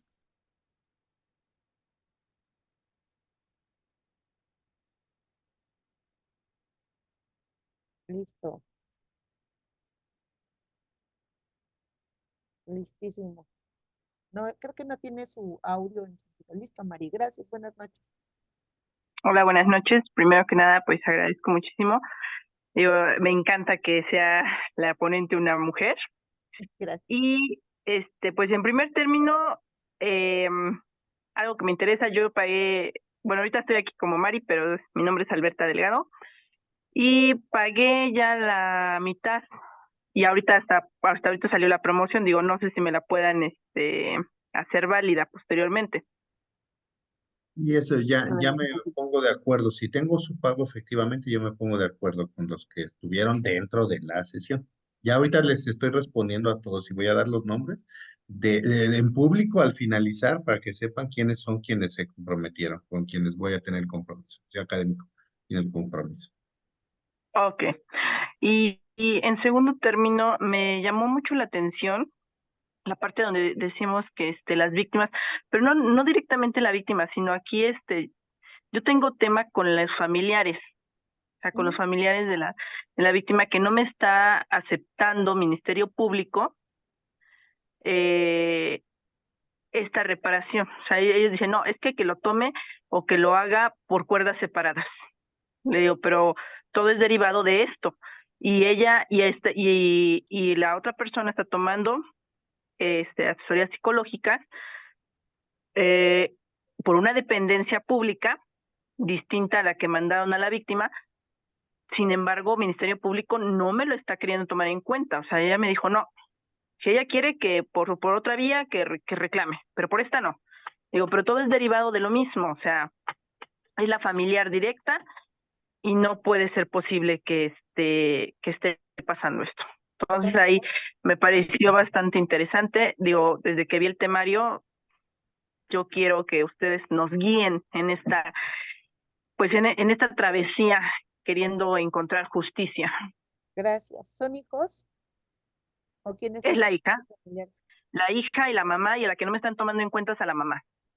Ok, vamos a ver, justamente lo vamos a ver en la primera sesión del día miércoles para que vean cómo se levanta ese registro. En el caso de que el Ministerio Público sea omiso, puedes irte directamente, voy a enseñarles a descargar sus documentos para que ustedes llenen su registro ante la Comisión de Víctimas y la Comisión de Víctimas va a tomar una determinación y ya con eso tú puedes requerirle al Ministerio Público que realice ese reconocimiento. Si el Ministerio Público es omiso, entonces te vas al acto del 258 del Código Nacional, ¿vale? Me parece perfecto, sí, porque ya lo solicité y ella de plano me dijo, no, cágalo por otras vías, y ella ya considera, y le digo, no, considéreme usted, y yo Sí, quiero él saber está cómo me va a obligado, considerar usted. él está De obligado, de entrada, acuerdo a pues, la Ley General de Víctimas, el MP o el juez de control son los que van a reconocer el órgano jurisdiccional, es el juez de control, tribunal de enjuiciamiento, el juez de ejecución incluso, son los que van a considerar el carácter de víctimas, pero el Ministerio Público pues está obligado a dar ese cumplimiento de ese deber desde el inicio. Ya tendrás elementos administrativos para iniciar algún tipo de queja, responsabilidad administrativa en contra del Ministerio Público, pero la otra parte pues es que tú te puedes ir con tu propio registro a la Comisión de Atención a Víctimas, ¿vale? ok, Lo vemos el miércoles en la charla, ¿vale? ahí Perfecto, estaremos. gracias, perfecto. Listo, Manolito, pues entonces nos vemos el día miércoles en la primera charla para poder ya empezar formalmente el tema de víctimas y sus derechos, ¿vale? Correcto, maestra, pues muchas gracias. No sé si quiera, Agradecerte a ti, al maestro Gonzalo Bustillos, que Gonzalo. no tenía el gusto de coincidir, a Jovita, por supuesto, que siempre está acompañándonos. Muchísimas gracias a ustedes por aperturar este espacio, pues por ahí nos estamos viendo el día miércoles. Muchísimas gracias. Muchas gracias a todos. No sé si quieras decir algo, maestro Gonzalo. Sí, dado lo manifestado por la ponente, ustedes, compañeros, se habrán dado cuenta que es fundamental para tratar de ser realmente juristas en toda la extensión de la palabra, manejar las diversas funciones que podemos ejercer durante el ejercicio de nuestra profesión. Esto es, como defensores, en el sentido amplio de la palabra, no tan solo a favor del imputado, sino también a favor de lo que es la víctima. Recordemos que mientras no comprendamos a cabalidad la función que se tiene a través de nuestro ejercicio profesional en el ámbito procesal, de que es buscar que se haga justicia para todos, nunca lo vamos a lograr, ¿sí? Así que los invito a que accedan al curso de la maestra Nancy Villafán y totalmente va a ser práctico, diríamos, citando al magistrado Miguel Ángel, dogma y pragma a la vez, ¿sí? Así que ojalá aprovechen la oportunidad porque es muy económico. Ahora sí el acceso a este tipo de cursos. Gracias, Les doctor. agradezco su presencia. Gracias, doctor. Bueno, pues muchas gracias a todos. La promoción ya fue hecha. Que no quede duda, ¿eh? Dije 700 pesos para el día de mañana, un solo pago, ¿no? Y ya quienes me están mandando en este momento su fotografía y que están presentes, ya sea en este momento, les vamos a respetar, pero sí, por favor, nada más mándenme su nombre completo. Pues les agradezco mucho, maestra Nancy, te agradezco mucho, como siempre, a ti, a todos los compañeros, colegas, abogados que se suman a estas transmisiones del Liceo Académico, al maestro Gonzalo Bustillos, a la abogada María Jovita Sánchez y a nuestra compañera Jessica Márquez, a quien, por cierto, extrañamos mucho. Pues que tengan buenas noches y esta plática la van a encontrar en el canal de YouTube. Suscríbanse en YouTube. Nos vemos, que tengan Nos excelente. vemos, excelente descanso. Gracias a todas y todos. Hasta luego. Gracias. Hasta luego.